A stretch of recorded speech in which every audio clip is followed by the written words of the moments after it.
Last time, we all started in the flop house at the entrance to Sophie's lair, where after some slip and slide avoiding, really, we got our two gnomes and Med up to the top before, unfortunately, Sophie noticed the sneaking in and started combat, which started out a little scary. We had some weird waxy oozes, some candle people monstrosities joining in. I think poor Nessa got the life literally zapped out of her for a second. There was some falling on ice, some slipping and sliding, some flirting as Laird followed, watching Kate's ass. It was like a big mix of energies that was looking, for the most part, pretty rough until Med sneakily from the little hidey hole in the wall casted banishment, I think is the official name of the spell, right? Yeah.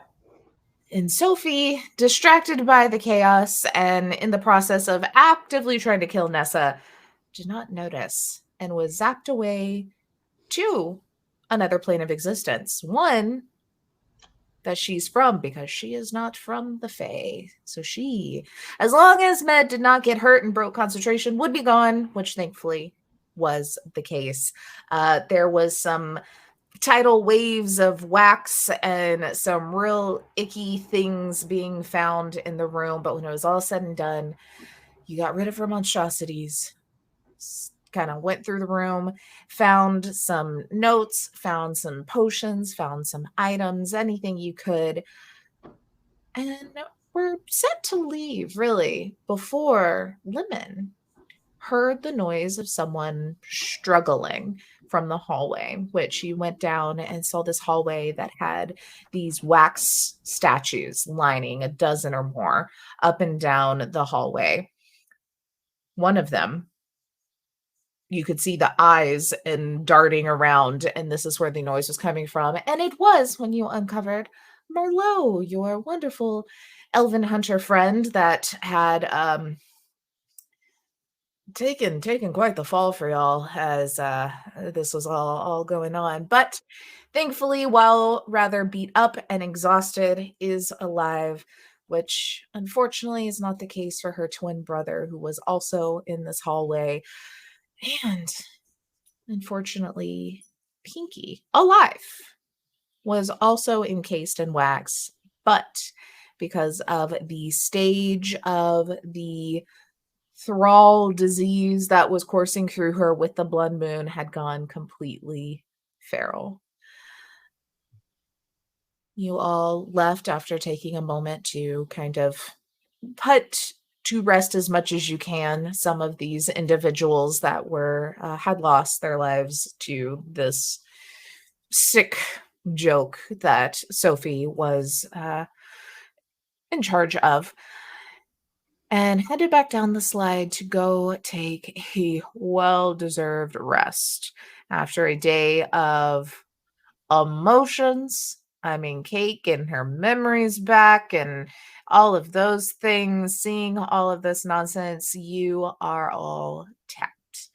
You snuck your way back through the carnival that is still absolutely chaotic with the feral thralls running around, the revelers, some of them hiding and running for their lives, others embracing the chaos and, kind of that pack mentality vibe of just, let's go with it. It's not doing great out there. But you all made it back to the Shattered Station and immediately collapsed into a good long rest. You awake the next morning, next day, however many hours. Time doesn't really make sense, as the blood moon is still going outside. And the sounds of the chaos of the carnival still echo into the forest where you are. You see that the choo-choos have finished all of the prep that they think needs to be done on this train. They just need the chair for it all to be in place and the magic to resume. And that is where we start today. Everyone's kind of relaxing about. The toy maker and Stefano are not back yet. They kind of had some to-dos and getting some stuff out of their office and the like, so have not returned currently. But Luck has come in and has kind of sat down in front of y'all, another bag.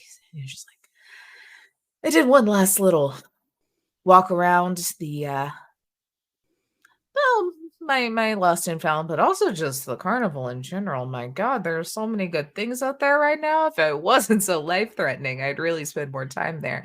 Heads up, stay away from the under construction zone. That monkey is going wild. Olga's still an ass, but that monkey, oh boy. Lots of interesting things. Steve, the octopus. Steve. Oh, yeah. Steve has kind of started some sort of alliance with the other animals in the Midway, and is currently playing Pin the Tail on Scooter. So I'm into that. Yeah. I didn't stop it, Seems like he deserves it, if we're gonna be honest. He does. He does. Mm-hmm. I'm glad he's doing well. Yeah, he's doing great. But anyway, then he'll open up the bag and he kind of it has like very sloppily written little item cards. He's like, I've done some identifying. Some of these things I already had and knew, but at this point, have at it. Hopefully we're gonna get out of here and that'll be payment enough for it. And pushes it over your way. You see there are 2 different rings. There is a wand. And there's a pair of these like white kind of silken gloves that Kate, not sure, shoes perfectly. There is also some like, studded leather armor. There's like a breastplate, like some other just like general armor pieces where if anyone does need a little bump, it is just a +1 armor. To kind of what you have, like some magical bits, not magic in like it has spells, but as in it's just like a little bit better. The breastplate, so it's just a normal breastplate +1. Yep.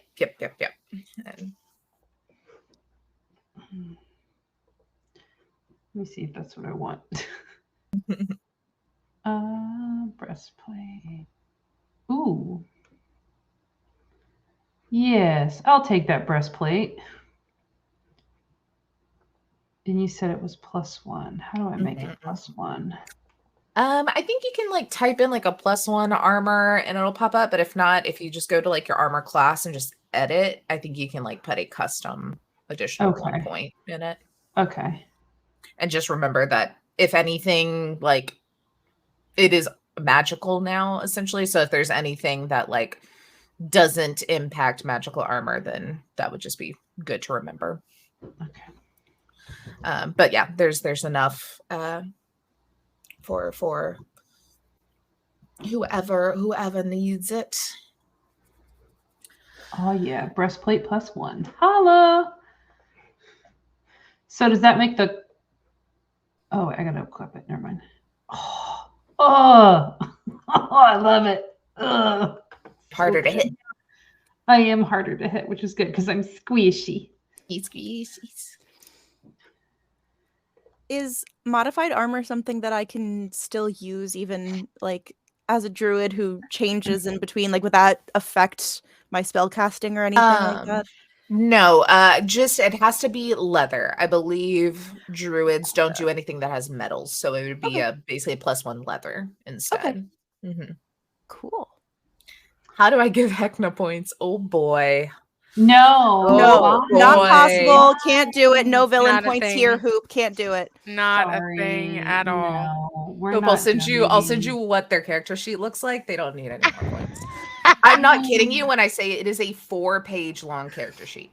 And she wrote everything down so she doesn't forget. And I wrote any of the notes triggers or anything. So I can remember. We're already screwed. I'm a fit. Is that color coded, Tay? It is color coded. I'm very organized. Normally I I like would highlighters, appreciate all right? this. And I don't get to use them very often this technological age. So, got my highlighters. I love it. I'm not ready to die. I'll take one of the rings. Okay.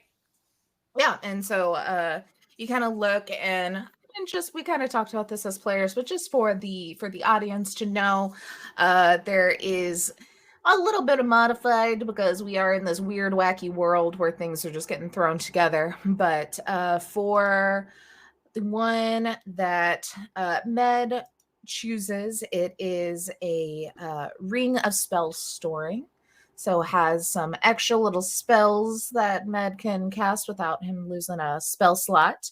The other ring is a ring of regeneration, but like faster generation, not 10 minutes, 10 rounds. I'm giving a little bonus here for Nessa. Who Then lost 30 max hit Lemon, points last time. yes. Then Lemon, they got a magic missile wand. So just pop off like auto hit damage spells, like amazing. And then Kate, I didn't write down what yours was called, but has matching gloves that go perfectly with her shoes. Her shoes now having its mate attached will give you Misty Step, but the gloves do something. It's got the best name. It is the Elegant Gloves of the Dance of Death. That's why I didn't write it down. I remember because it was too long. It was a crazy long. It's a very long name, but it's a great one. And it gives me +1 armor class and a free reaction once per That's day. it. That's it. Which Cool. I guess technically, if I use it once per Technically. day, or like more than once per day, I get a point of exhaustion per use. So Okay. technically I could do it more, but I probably won't want to do that. So Unless you really just need to. saying, You know? unless I really need to, but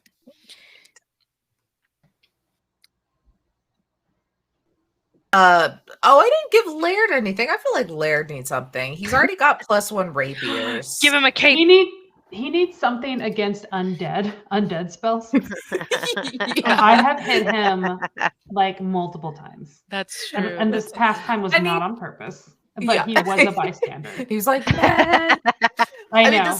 the plus side is we do know Heckna's abjuration. So, or aberration, not a G in that one. That's So true. maybe we won't need the undead spells. That's true. Fair enough.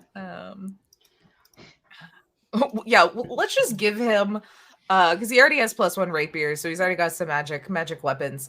We'll just give him a little homebrew legendary resistance to Med's turn undead spells. Nice. He gets 3. I don't have to turn undead. Yay. Med.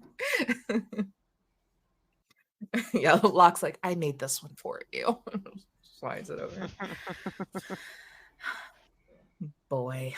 But what would y'all like to do as you awake and go through your plunder here? Anything to say? Anything y'all want to look for before, I don't know, probably some plot points going to happen and foreshell into things? I mean, Med's just going to like carve the symbol of his god into his breastplate, you know? Yeah. Or paint it on or something, whatever's available. Just so he like, and he like puts it on and like puffs up a little bit, like, ooh, like feels all powerful and like loves it. So he's gonna have like this air of confidence now. He's like, yeah. How are my feet, Taylor? Yeah, so yeah, your feet. I'll say your feet are fine. Like you still have a little tap in your pep in your step kind of feeling, but it is very clearly a different vibe from what Kate's were. Okay, like, good. It's the same. If we're gonna, be Lost technical, one, got maybe meta, it's like Kate got version 1 and then realized, oh, that's a lot. Let's make a version 2 real quick. Cool. All right. It's not the same. Let me double check real quick because there is what's wrong with that?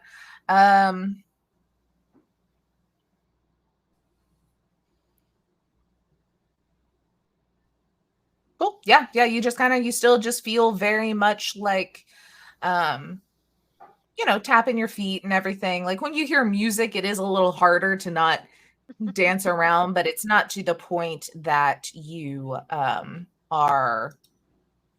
I'm not like forgetting anybody. Yeah, you're not forgetting anybody. You're not impacting those sort of things. You can take them off, like you've taken them off, and it's been fine to sleep, Oh, okay. sort of thing.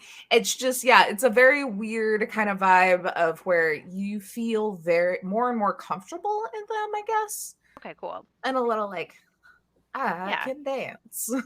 I am okay. So then I am, and we're in our little safe spot. Yes.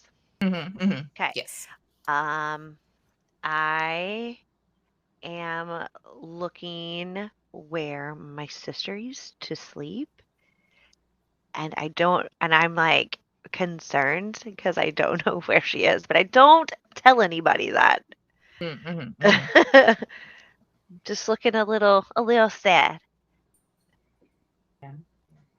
Other than that, yeah, I'm sitting with my melancholy. Well, actually, let me roll something real quick for somebody totally not important here. Okay, and I don't believe that, but I. No, that is. I she's think awful. after you kind of sit there and do that, and Locke's been kind of watching, I'll go through and check everything and make sure it's right.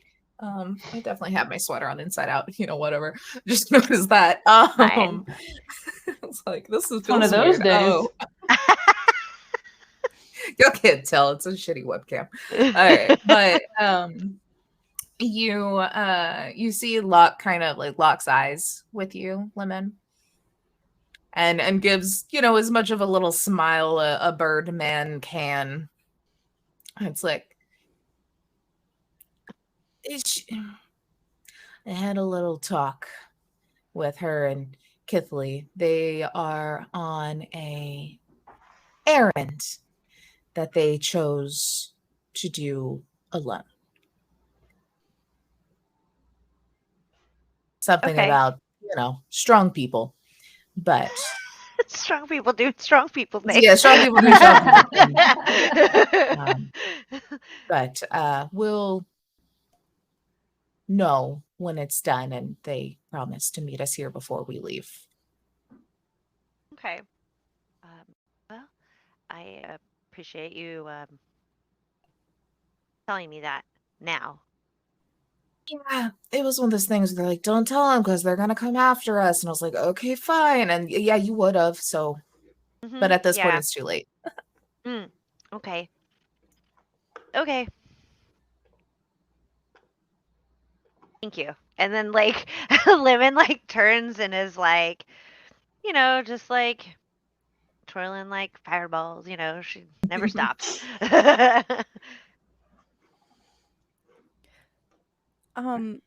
I kind of want to see. I think Nessa would want to see if she can talk to Laird for a second. Yeah, Um, absolutely. just Yeah, I think kind of he's like, sitting there like sharpening his rapiers and just kind of like letting y'all do your thing. yeah. I feel like is he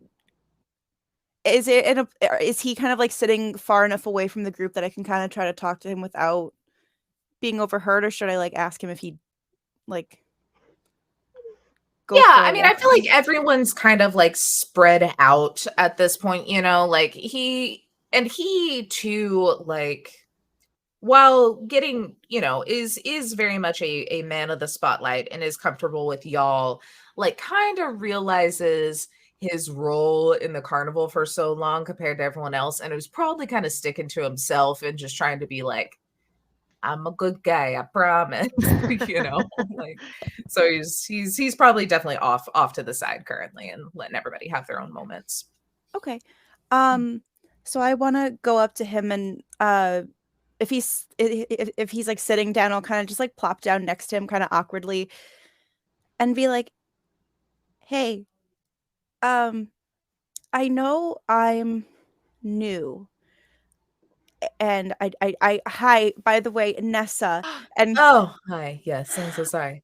I kind of got a by way introduction, but yeah, you I kind of met you during a pretty exciting point, uh reunion of sorts. So I didn't want to interrupt and be like, oh, hello, new person. But I know that you knew for a lot longer about things going on with Kate, and I was just wondering. And she's kind of like, just like, again, probably like just like nervously like petting like Juniper or something, like kind of just like Mhm. fiddling a little bit. And she's like, do you know how long she's been do, do you know how long you have been here and she has been here? Are you aware of that at all?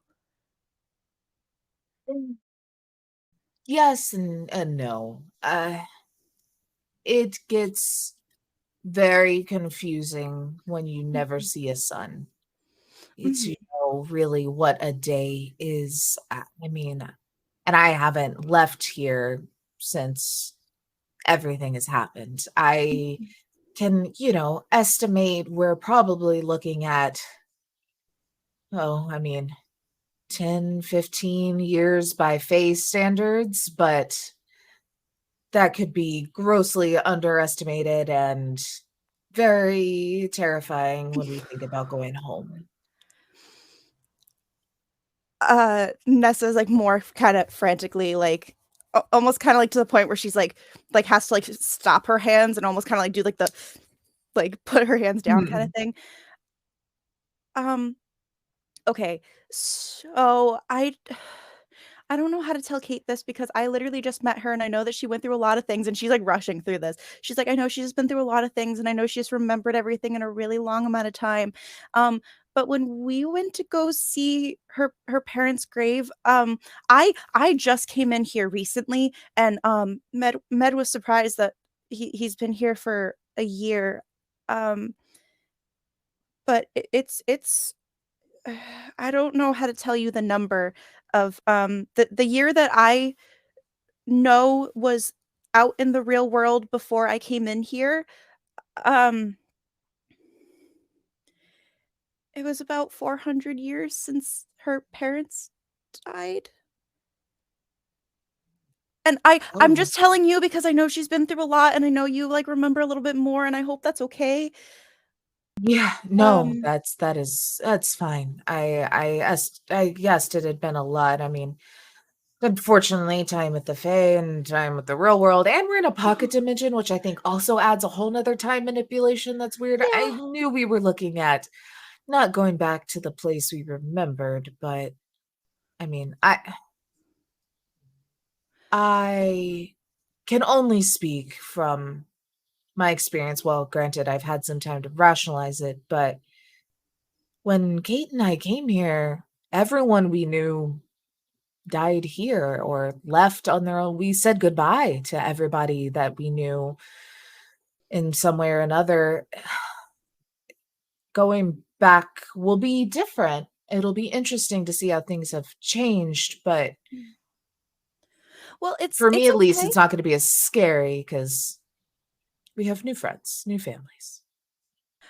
Well, good, because I remember at one point when we were first trying to figure all of this stuff out, Med offered for all of us to go see her, like his family. So you already have connections to the outside world, and I already saw his family really recently, and they're really nice. Um, They and all I know do you that don't know thing that them, and makes it's me kind of scared cold. of them. What? Because Med does this thing sometime that makes me really scared of him. And I don't What does he do? not very knowledgeable in clerics, but I don't think we get along on my molecular level, their spiritual Oh, level. I mean, I've only been in the party for a small amount of time, so I don't know for certain, but it seemed like Med was very happy when you and Kate um were able to have your moment. So at the very least, it seems like she cares enough about Kate to make sure that she also that he also includes you in that sphere, because he knows that you make Kate happy. So like, he wasn't sitting there being like, oh my gosh, this rapscallion is getting with Kate. Like, he Oh seemed no, happy I've for the already heard two him of talk them. about that. That was before. Well, maybe still, but So I'm sure you'd be able to be included in all that sort of stuff too. So at least all of us, I know I have people that I could introduce you to. A lot of them are centaurs and satyrs and stuff like that, but they're cool people. they throw the best parties. Yeah, yeah. Oh yeah, we could definitely. I'm not really the really partying type. I kind of just exist in the, like, I like to be social. They throw ragers, they go crazy, but I'm just, I know it's been a long time, and I hope it wasn't a shock of what I just told you, but there's things out there that are going to be exciting for after we do all this. So, um yeah. Also, I don't know if I should tell Kate this or if you want to kind of tell her at her own time, but I the moment when we were all in the cemetery was not the time.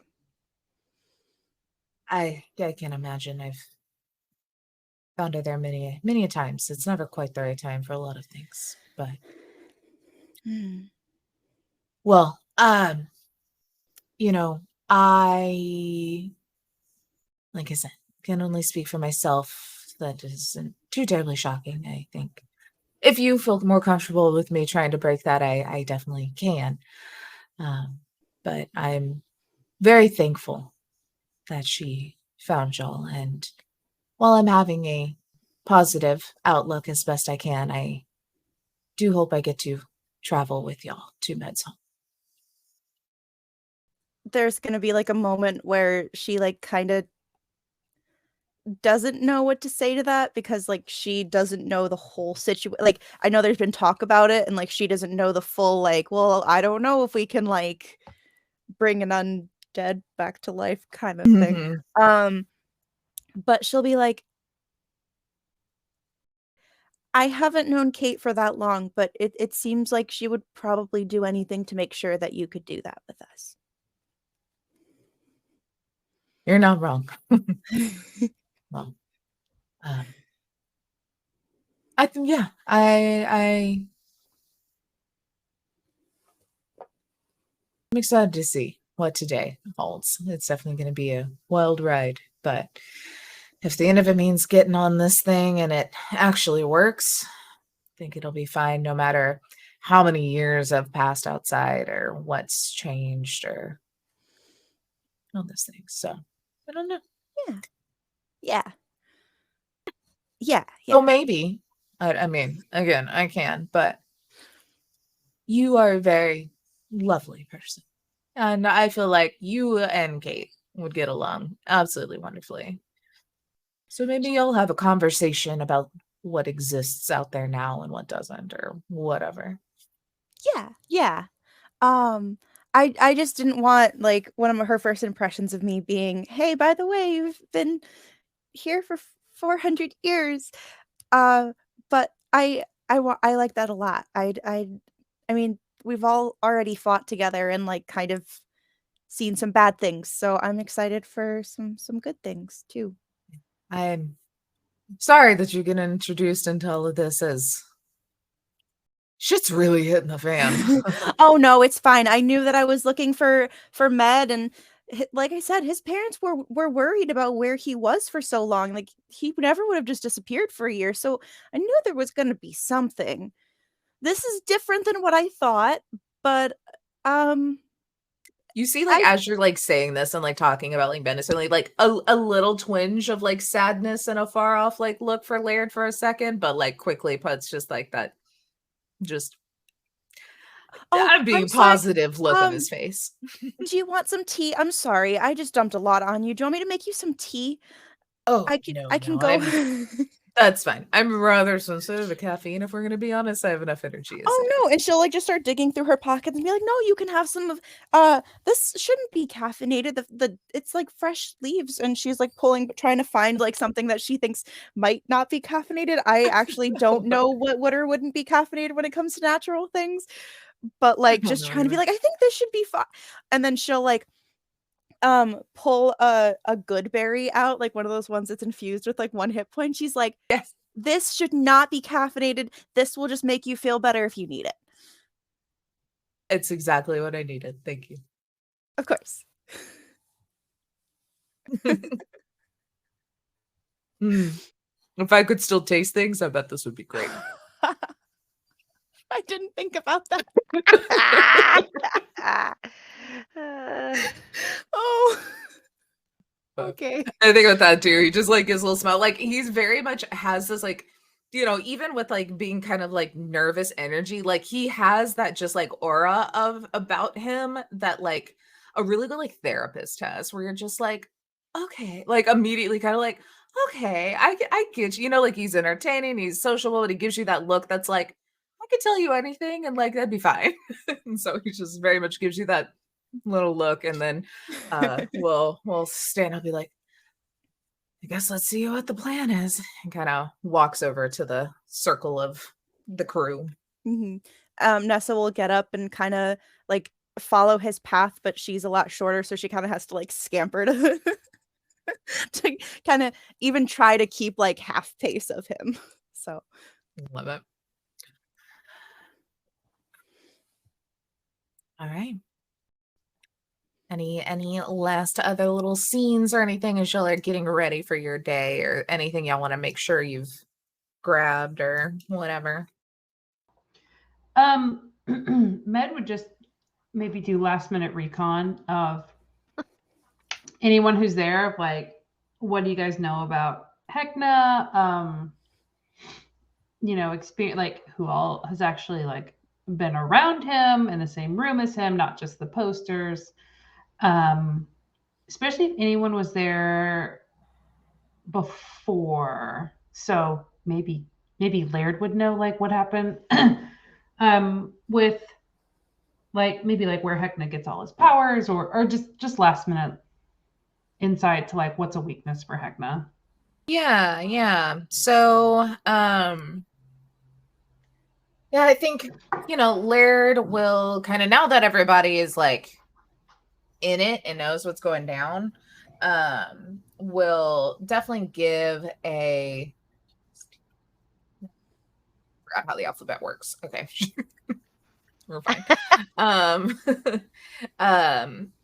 We'll give a general kind of rundown of pretty much the events that y'all had already kind of learned about, but from a more first person point of view of how it was not long at all after Kate's memory had finally slipped that Cicero had really made his play, that it was things like Kate getting brainwashed, and the experiment with these shoes, and then the starting of like the thralls and all this stuff that Cicero did this, then how Sophie brought him back from the something with his 2 pets, like the essence of them, the he's like, I don't know how science or magic works at all, but that's how it all happened.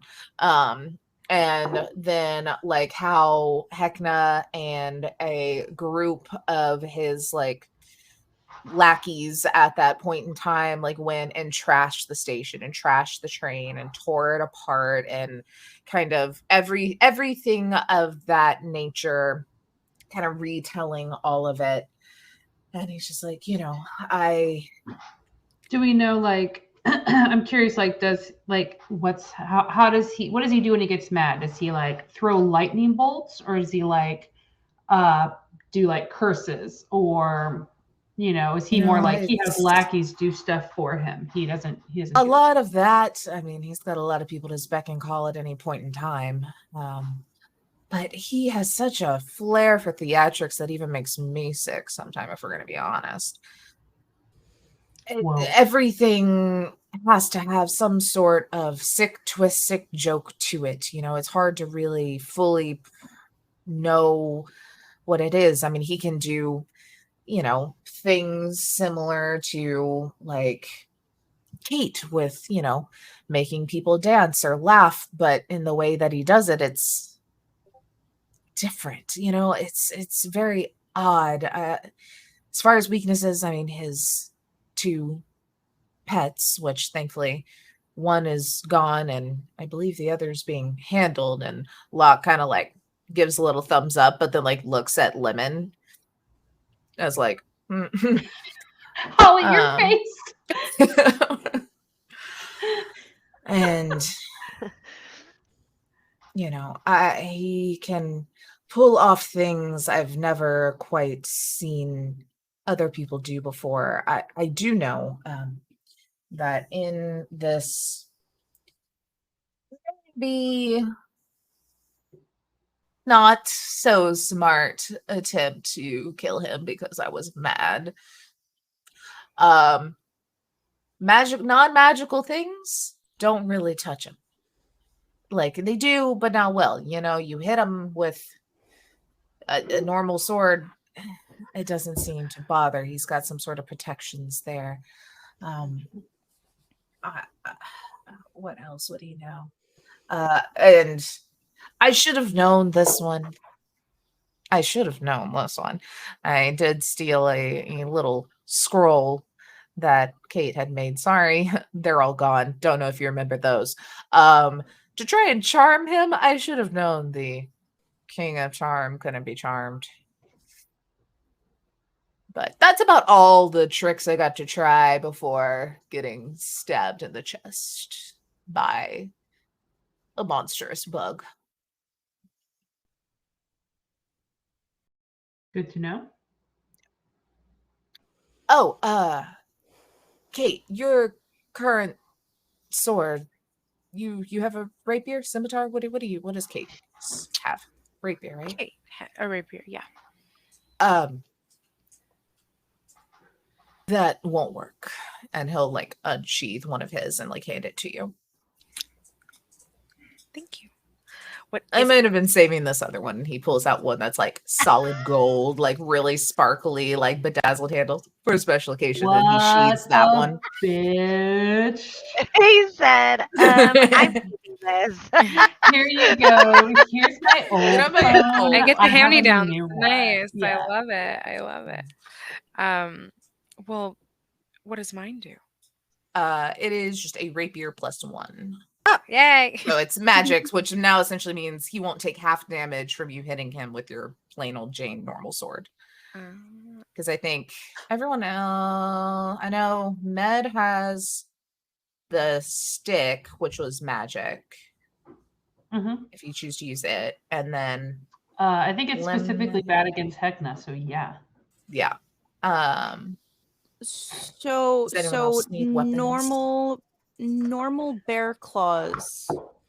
When I'm Those in will be wild considered magical because you're wild shaped, so that's fine. Okay, Yeah, good. yeah. I was nervous. It's for a more second, just like I like am a plain old Jane sword or whatever. okay. But most of y'all have something or magic in it up. But I wish I could be more help than that, though. I mean, I'd say that's pretty good.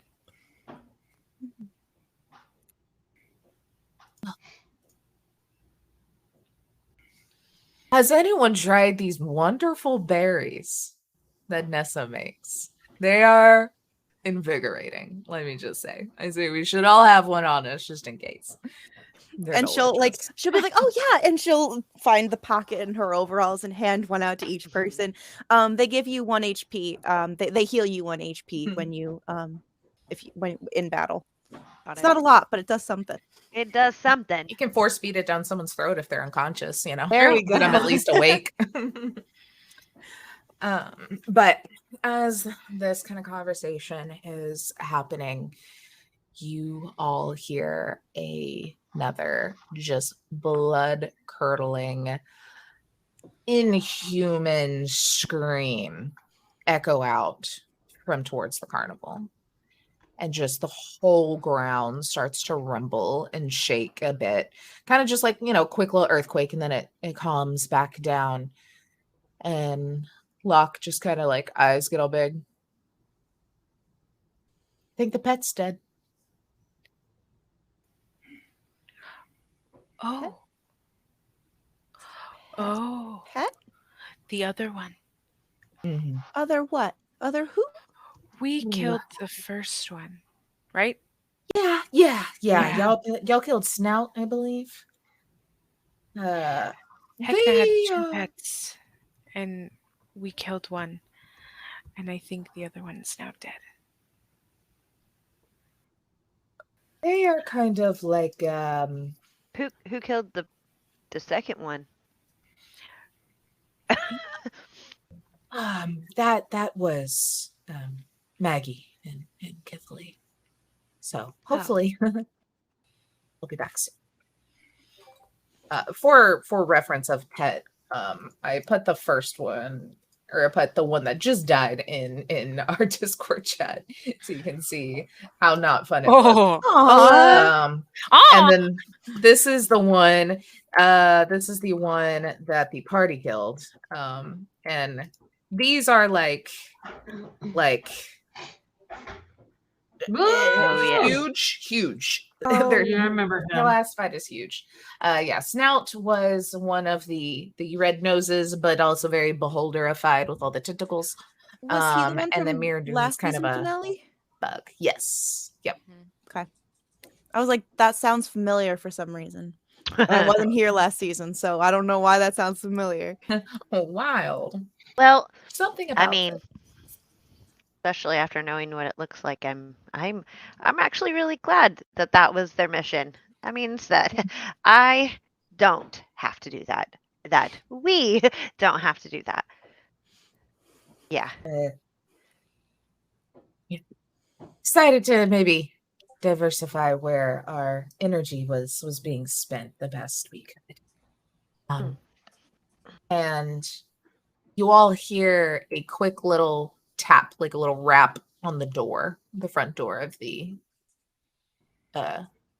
shattered station. Does it have a peephole?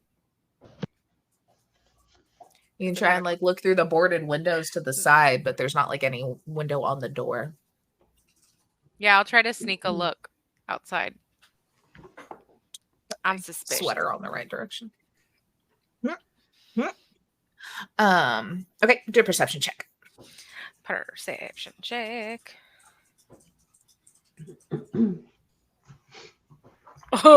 It was a nat 1. You just look Pop up out. right.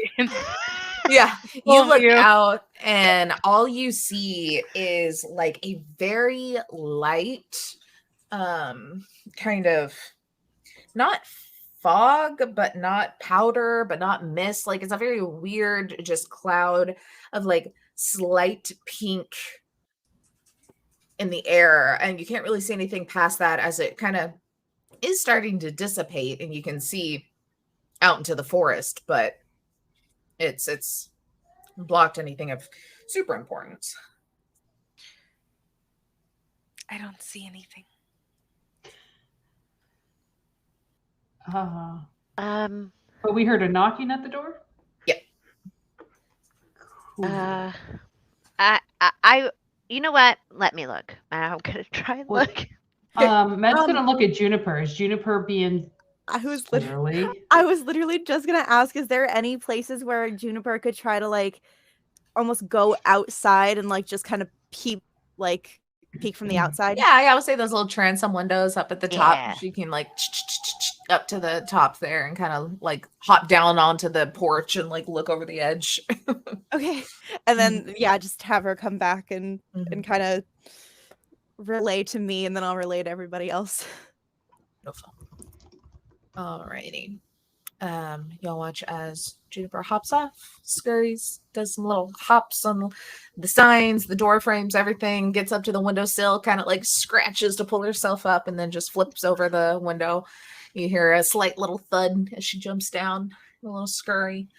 And after a few seconds, kind of comes back, looks over the window, kind of like tilting with her weight as she just flops back down and lands like right on your head.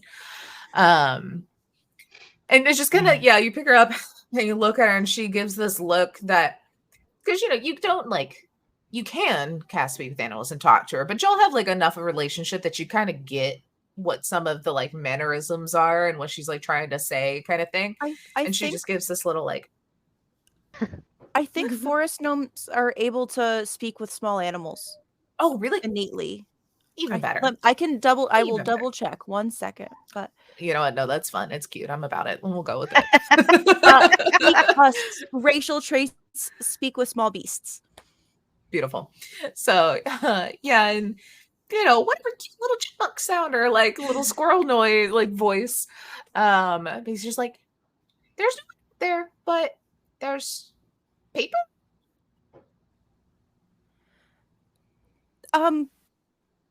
She said there's no one there, but there's a paper. So maybe it was just somebody leaving us a note. Who knows we're here? Yeah, who does know we're here? I mean, everyone that I thought at this point, like, I just assume everyone does. Are we that obvious? Oh, you know who may know some of our other friends like Z-Free. Let's check the note.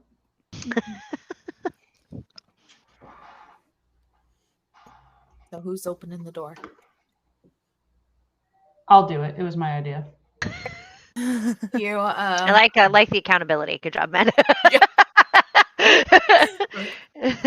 Let's do it. You swing open the door and kind of look, and down on where the floor mat would be, or like the doormat would be, essentially, is a envelope, and it is like bright red, blue, green, yellow, kind of like stripes all over the envelope itself, and has like a little wax seal in the shape of like a balloon with a little jester's hat like pressed into it. Yeah, I don't like that. He's gonna take a little like toe claw, you know what I mean?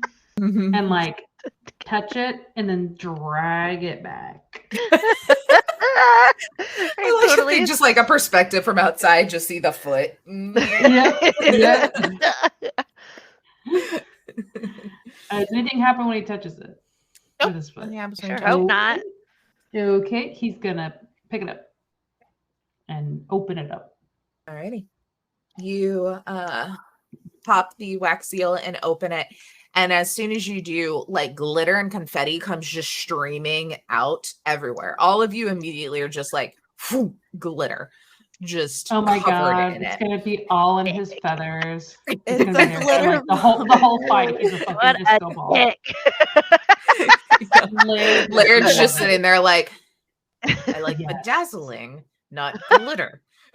This is horrible. He looks so uncomfortable. I'm like sorry. when someone just gets like sticky. Sparkle. Yeah, and he's just like, Ooh, Laird looks like a Twilight vampire now. I dig it. Yeah, he kind of like shakes off like the solid glitter. Yeah, no, it's just the skin of a killer, Bella. Right. But then there is the sound of like trumpet noise, like some little like happy little sound, as then out of the paper like unfolds a note. But then it is very much like map view is, of where it's kind of like a face kind of talks about it, and it's just like, you are cordially invited to the company of the one and only Heckna. He is very impressed by everything that you all have done and would love to talk about a possible business opportunity and share some biscuits in a show of friendship, kindness, and Adoration. And then like you just hear the note just kind of like hack, like it's like, and when it does, a key comes just flying out and the paper folds back in. Kate's gonna look at Laird and say, "Did you get offered biscuits when you were stabbed through the chest?" No, not biscuits, unfortunately. Should we bring something? Well, tea goes well with biscuits, I hear. Okay. Yeah. I'll go. I can stock up a little bit before we go. I'm assuming he wants our corpses to go along with his. That I'm not. I am a good hostess, but that I am not willing to do. Right.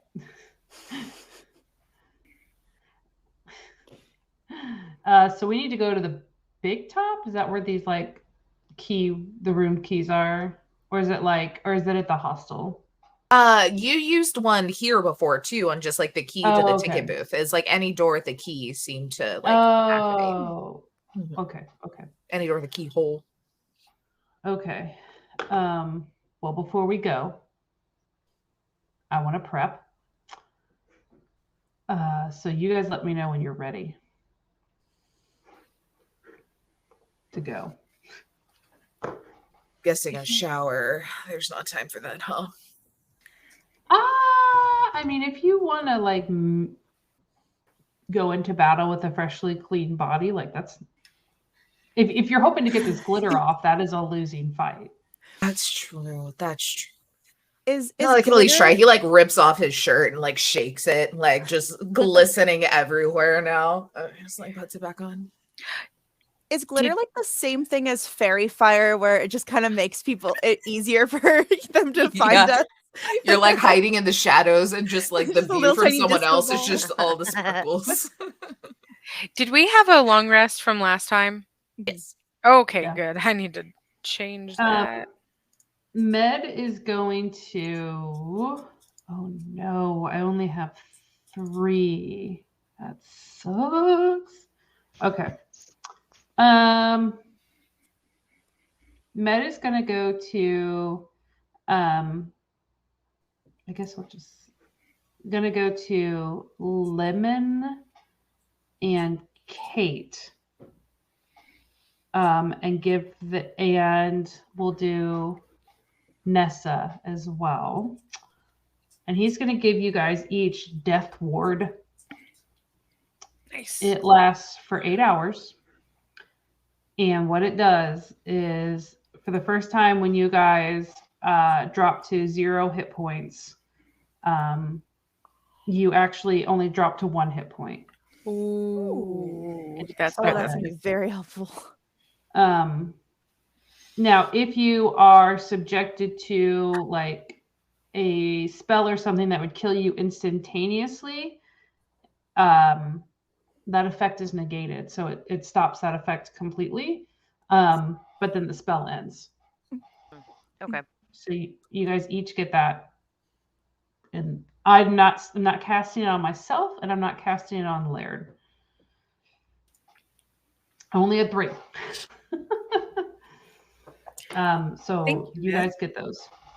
Hold on. Thank Wait, Med. Maybe I can convince you to do something else. Hold on. Oh. Mm-hmm. I'm just trying to stop you guys from dying. Correct. Oh,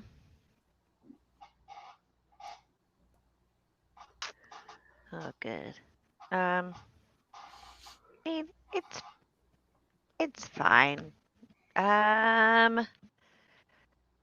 You can leave it or you cannot. I do have like an ability, as what like for the heritage that I am. So. Oh, if you don't need it.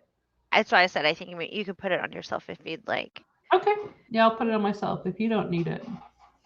It doesn't stack, so there's no point. Okay. Okay. So, me, Nessa, and Kate have it, and then Lemon and Laird do not. And so that just protects you from dying, basically. The first time. All right, this is gonna go good. I feel real freaking good right now. That's the fail safe. That's the fail safe I have for us right now. And then we're all equipped with our healing potions. Yes. Mhm. Okay. And then who has the disco stick? I still do. Okay. Okay. But if you want it or if someone else wants it, that's No, okay. you can go. You can go ahead and keep it. Okay. If I need to take it, because I'm doing nothing but heal spells, like sure. Okay. But we'll leave it with Lemon for now. Okay. Okie dokie. And Kate, I have that you have 2 graders. You have a superior and 2 greater potions. Yeah, I think everybody should have one of each, and then I think Yeah. Kate Yes. got the extra. Oh, Yeah. I have a greater, and then wait, what should I have? A greater and what? You should have 2 graders and Superior. 1 superior. And so Two. superior is Oh, 8d4 plus 8, and the greater is 4d4 plus 4. Gotcha. I'm gonna write that in here. You said 2 greater, 1 superior. Because I had them down, I just didn't have numbers attached to them. So. That's Kate.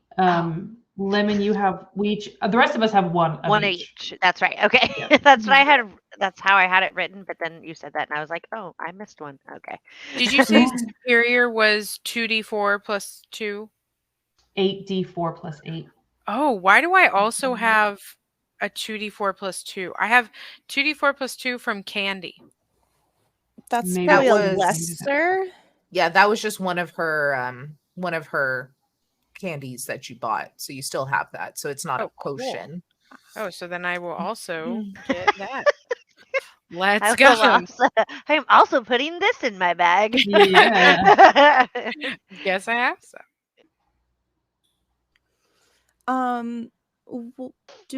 So we were told that we can't charm Heckna.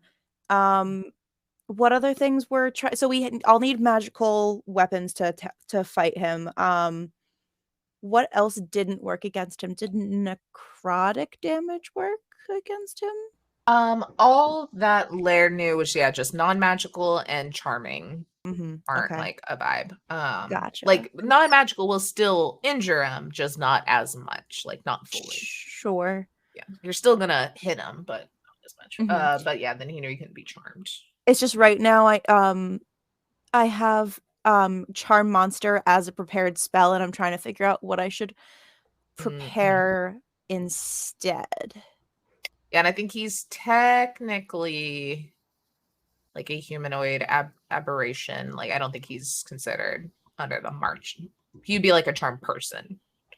Okay. If he has other monsters that are fighting with, it could still work. But Oh, okay. you That know, at might- least that his two big ones are dead. So it's like, Yeah.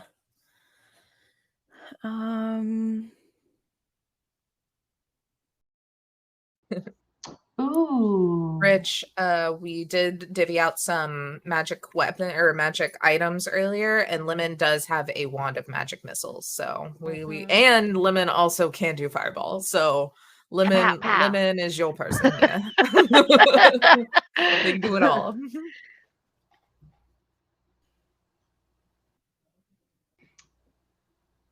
So the ring, once you cast the spells from the ring, it frees up the slots, so you can just put it back in. Mhm. Okay. I think technically when you put a spell in, you are expending that spell slot. I just gave you the first like few free. So it's like one of those things that if you have a super chill day, you can be like, all right, I'm gonna put these 6 spells in here, and later when I need them, they're already there and done, you know? So it's like these 6 ones, since you just got the ring, are freebies, but you can still refill as need be.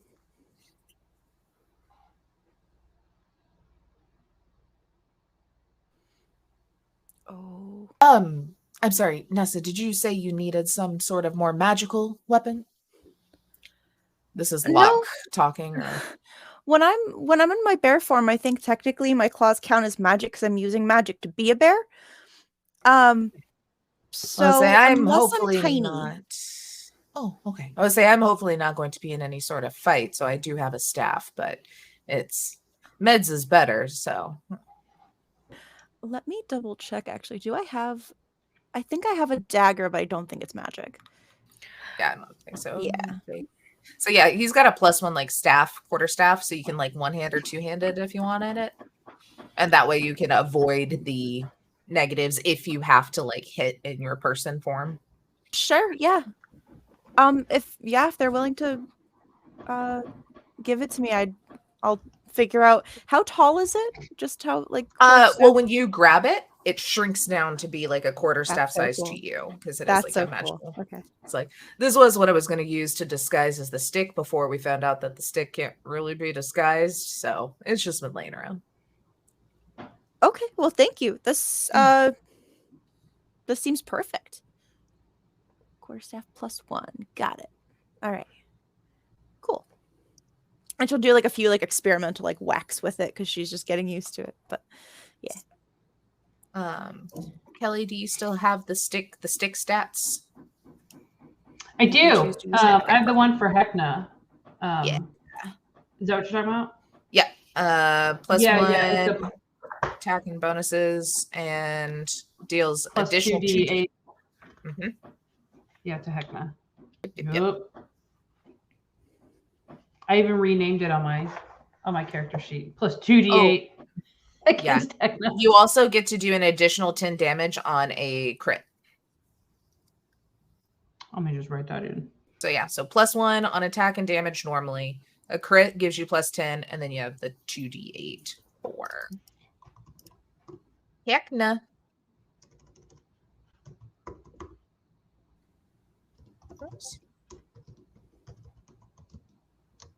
Plus 10 to damage. Yes. Yep. Crit. On a critical. Love it. Look, he's so dark. You can't even see him. He's just like a black blob.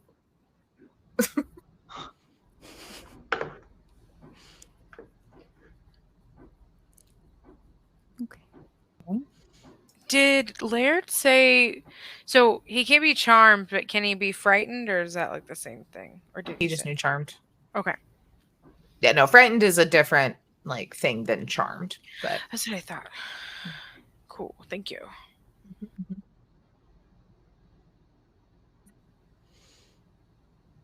do y'all know what we're supposed to do with this key?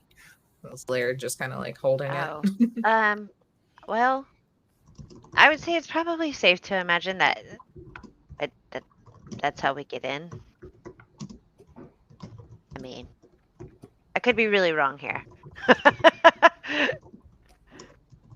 It's weird that it came out of paper, yet it's still kind of wet.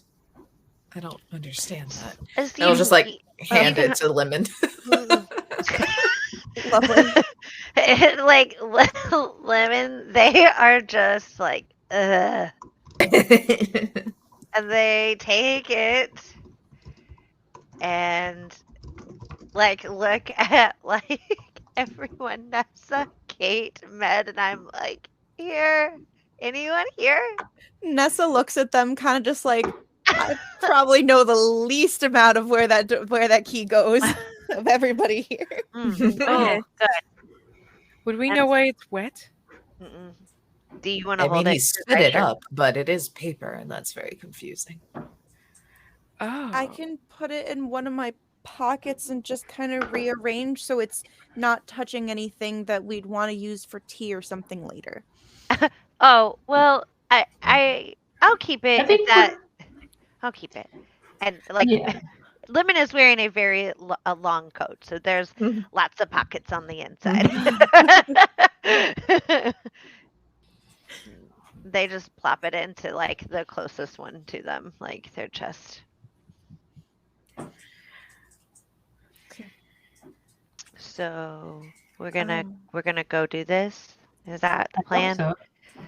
You know where Heckna's hideout is? Because that The key will tell us. I'll take it right to him, I assume. I wonder if the keys for that door in that hallway. Y'all know Which the one? keys work on any door. Like, The key because is you for use every door, I you use know. the funhouse keys in the Shattered Station previously. Right. Gotcha. Yeah.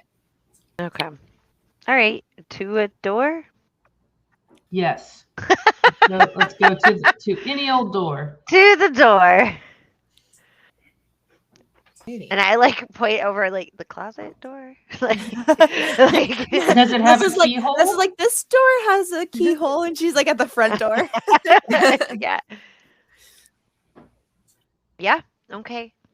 We're ready. And I like reach over to like Nessa because we're almost the same height. I'm a little bit taller. Ever since I helped Kate, was it Kate or Med? I can't remember. Whoever I helped, and I got a little bit taller. I'm still just a little bit taller than I was.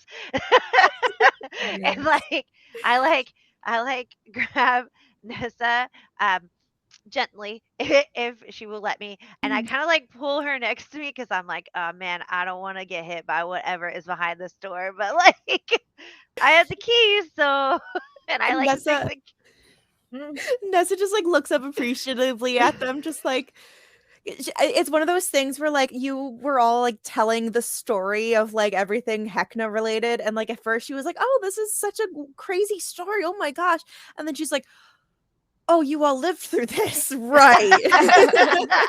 So she looks up like appreciatively at Lemon, and it's just like, and so then I like kind of like put the key in, and I turn and I look back at like Med and Kate and Laird, and I'm like, okay, and I like turn the key and I open the door. You turn the key and open the door, and instead of seeing the inside of a ticket booth, you see this dark blue expanse of nothing. And before you really have a second to think about it, this darkness kind of like comes out and swirls around you as you can feel this air. You can smell like wood smoke and a perfumed aroma of freshly brewed tea, and the sound of smooth jazz as you feel yourselves all get sucked in through this door. And, you know, Kate and Med have dealt with this feeling a couple of times of this teleportation, this transportation of, yeah, you just sucked through it and then kind of plopped down into a new location. You see the darkness lifts and reveals a forest, very dark and dense, composed of conifers. It looks familiar, kind of like the one that y'all were just in surrounding the Revelia, though in the center of this glade is a large purple camping tent. You see warm light glows from within, and the tent flaps open wide in a welcoming manner. You can see very visibly inside a lavish room with a merry fire crackling and a pot-bellied stove. The sound of jazz still filling your ears. And that's where we're going to take a quick 10-minute break, and we'll come back to see what this has in store. Well, everybody go get you something to drink. Go stretch your legs, and we'll see you at 22 on the hour. We did so much prep that flew by. Yeah. Oh my God. Just for that good old view. You see that there are a couple of like kind of overstuffed comfy couches. You see that there is a glass coffee table in the middle there that is decorated with the little Heckna winking face that had previously been on the Heckna's eye Ferris wheel before that got destroyed. Wild. You see there's a armchair as well. The walls here are kind of these various scraps of wallpaper that, you know, looking at them, they all seem so wildly different and kind of pieced together. I would say, you know, you would see some that maybe resemble areas that y'all are from and like materials, while others seem so like out of this world. So it's definitely like a collection of just like these bits of wallpapers and fabrics that kind of cover the wall here. You see that to the right, the tent's entrance, there is that wood burning stove with the chimney that goes up to the ceiling. It kind of crackles pleasantly, and you've got a nice little comfortable heat in the room. You see there is a gilded bar cart stocked with many colorful glasses, half-filled bottles filled with different bright liquids and new, wild concepts. You can see like Felix's handwritten notes on some of them are names, so it seems to be like different cocktail experiments or whatever in that area.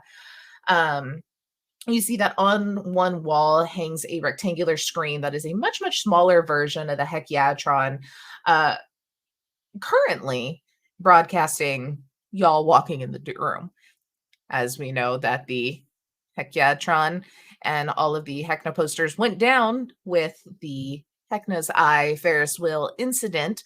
But it seems at least this one still has local security cameras. You can at least see this room.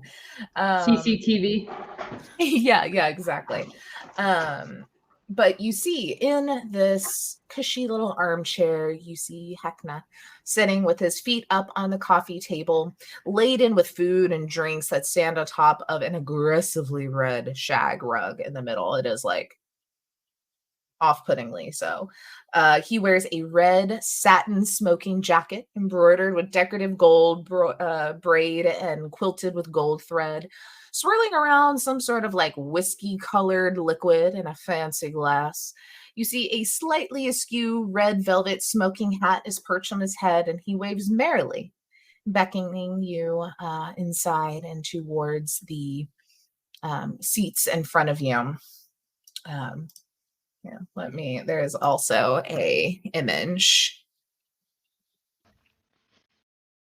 A smoking hat, you say? little jester smoking hat. There we go. This is the image that the book includes with it. It is quite adorable.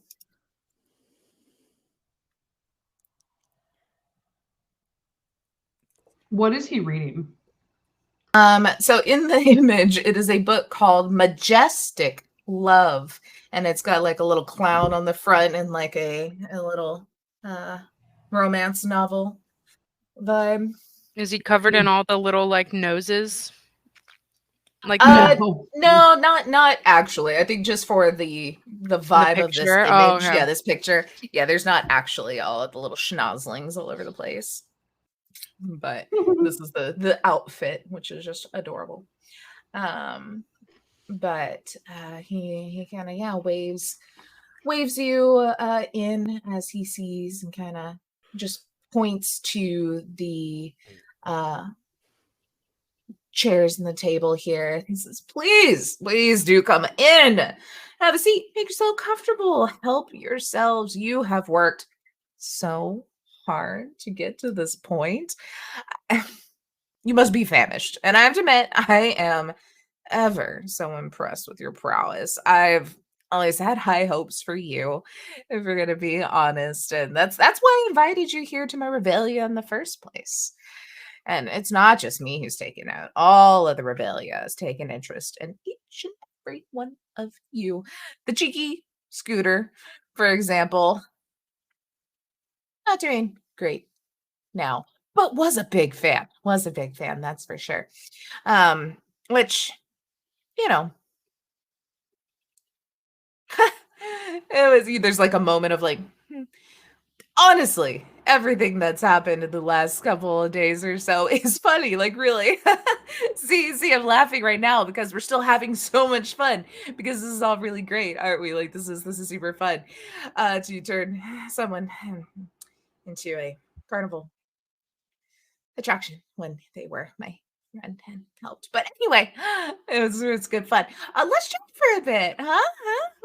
Just have a little break. Are we tired of the boring old fisticuffs we usually get up to? I think, we could sit, have some drinks, some biscuits, and I've got an offer. I don't think you guys are going to want to refuse. I want to do insight to see like if he seems scared at all. Yeah, go for it.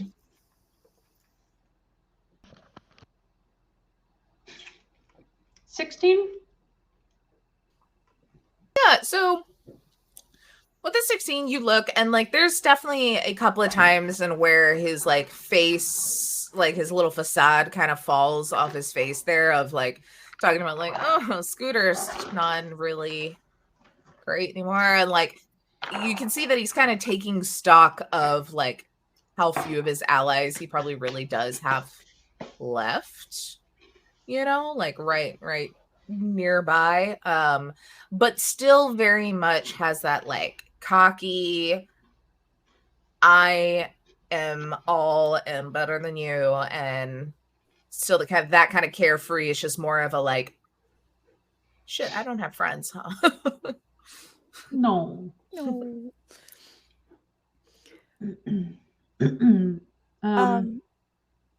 Go ahead, Nessa. I was gonna say, so he's prepared like this whole setup of food and drinks and whatnot. I say, I know I am new to this situation, but I know you offered us some things. If you'd like, I could make you some tea. That sounds absolutely wonderful. You see like snaps in the bar cart, kind of like scoots over, and there's like a little tea kettle, like French press, hot plate kind of whole set on it. And he's like, I knew there was something about you. And maybe it is your wonderful hospitality. Anyway. She'll go over to the bar cart that he kind of just prepared, and she'll kind of like do the thing where she's like not keeping her body like turned away from him, but kind of like like he'll be on one side and like she'll be kind of facing the bar cart, so like she kind of is a little bit like whatever, but he like just not to close herself off. And she's like, oh yeah, I didn't know you were watching me, but I am glad that you like what you see. If I try to be a nice host and a nice person, and I'm like kind of fidgeting through my pockets trying to grab little like tea leaves and stuff like that. And question, what would I have to roll to sneak something that I know is poisonous into like a poisonous like berry or leaf or something that like I definitely would be able to know is let's say probably a sleight of hand. That's as you're just kind of like talking and dropping some things in. Yeah, okay. Let's go, Nessa. 19. Oh, alrighty. Yeah, he's just kind of like smiling. Let me write down 19 so I don't forget. Yeah. And like I'm basically like trying to be as charming as possible. Like, oh, like I have never had a chance to see this place. It looks so lovely, and I appreciate that you welcomed us here and all that sort of stuff. Just kind of talking him up while I'm doing this. Yeah. He's just like, yes, it is. I mean, honestly, if we're being real, my life's work. And I'm just so happy that you did enjoy it. I know there was a time Kate enjoyed it as well. I hope we're back on those terms. And, I don't know. Laird, Felix is kind of gone MIA. If all said and done here, maybe Nessa here could start up her own little potion shop or whatever in the food court. And Laird's like, yes, I think that would be quite an upgrade. And Heckna kind of like laughs. Lemon, they look at Heckna and they're like, so you said an offer that we shouldn't refuse or couldn't refuse? Yes. Adorable. So what's this offer? Well, everybody, grab a bite to eat. Let's have a little chat here. How about that? So, have you ever wondered why I keep inviting new places into the Revelia. Those like yourselves with charm, and like points over at Laird, with wit, points over at Lemon, with strength, points back at Laird, with such gusto, points over at Med. And I don't know. I mean, what's not to love about our new friend Nessa here? Hospitality. As he says that, she'll kind of hurry over and like deliver his cup of tea straight to him. Just like downs the whiskey and then grabs the teacup. And yeah, we'll just kind of I don't have like a coffee cup nearby. I'll just pretend with my wine. Pinky up. Anyway, as I was saying, you know, excellent sense of humor, questionable fashion tastes, and strong opinions on my precious life's work sometimes. But why? Because fresh blood brings fresh smiles. And we all know that's what a carnival is really about, right? And actual blood, but honestly, that's just a bonus. So let's be honest, it was time for some new blood around here. In fact, I think you are all perfect for the job. This whole thing, this gauntlet you've run through, well, what better lieutenants could I ask for than the ones able to make such easy work of the ones before? You really showed them what we've been missing, like the ability to stay alive, which is an essential part of the job, or on this plane of existence, or whatever happened. And one you seem to be very good at. And now that we really have an opportunity to talk, I think we have an opportunity to really shake some things up around here. No? What do you say? You know? You interested in shaking things up? I feel like Nessa is sitting on like the couch. Well, if no one else is sitting, then she's not sitting. But like if everyone is sitting, she's like sitting on the couch and like her feet can't touch the ground, so that she's kind of like just kicking them a little bit. And she's kind of like nodding and just like looking at everybody. Just she knows this is not right, but she's gonna go along with it. She's gonna ride it out until something happens. So she's like, yeah, like wow. Right. Well, since you all seem very excited about this, let me go on. Here, look. I made a little bit of a presentation. Let me show you what I mean. And he'll like down the tea. Okay. And he like hops up and pushes over just like out of kind of another room, a little cart that he pulls off a like a little red velvet kind of blanket, and you see that it is a scale model of the Revelia.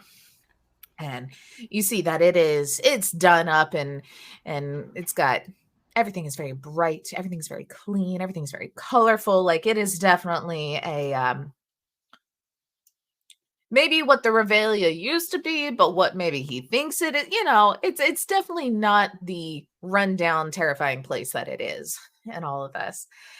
And he's just like, okay, anyway, here is what I am thinking. So obviously we had that little mishap a couple of over there at the Tunnel of Love. So we'll have to put something new there. Olga, if she lives through all of this, might need to find someone else to take care of the under construction zone, because really we need that to not be under construction anymore. We really need to get it going.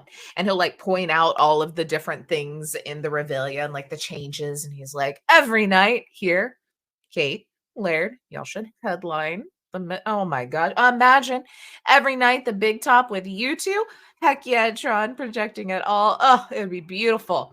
And then he'll like pull out from under a poster board that has like very clearly his hand drawing of like all of y'all's faces and like little like gold frames, and like under them has like little plaques, and like you see that one of them will say Meds has VIP CEO of Chuckles. We've got Kate's says Central Clown Committee Chancellor. We've got one that says, we'll say for like Lemon, it's like executioner director. And it's like, what the fuck? I mean, all right. Yeah. I'm listening. And No. yeah.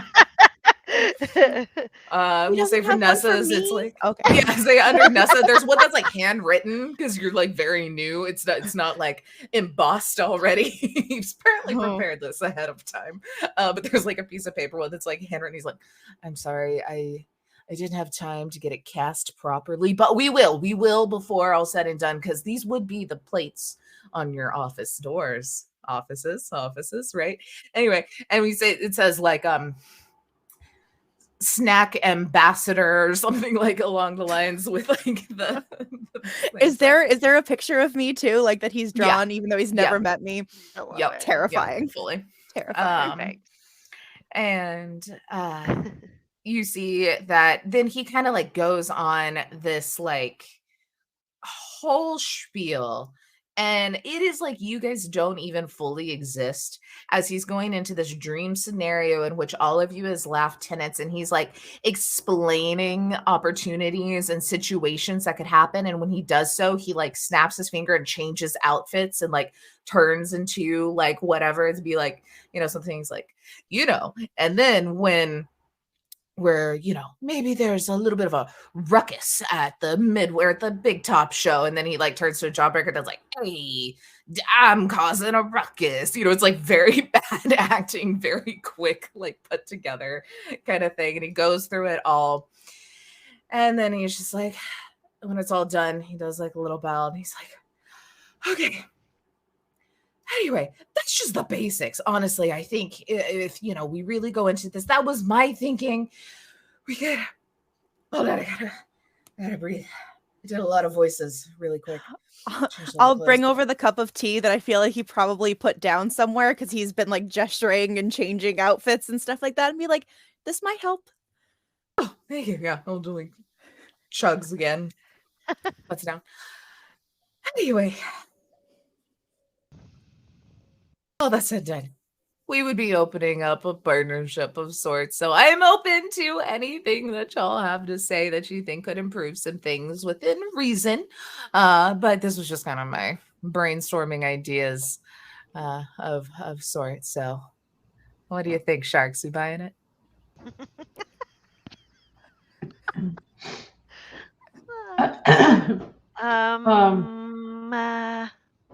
So counterpoint.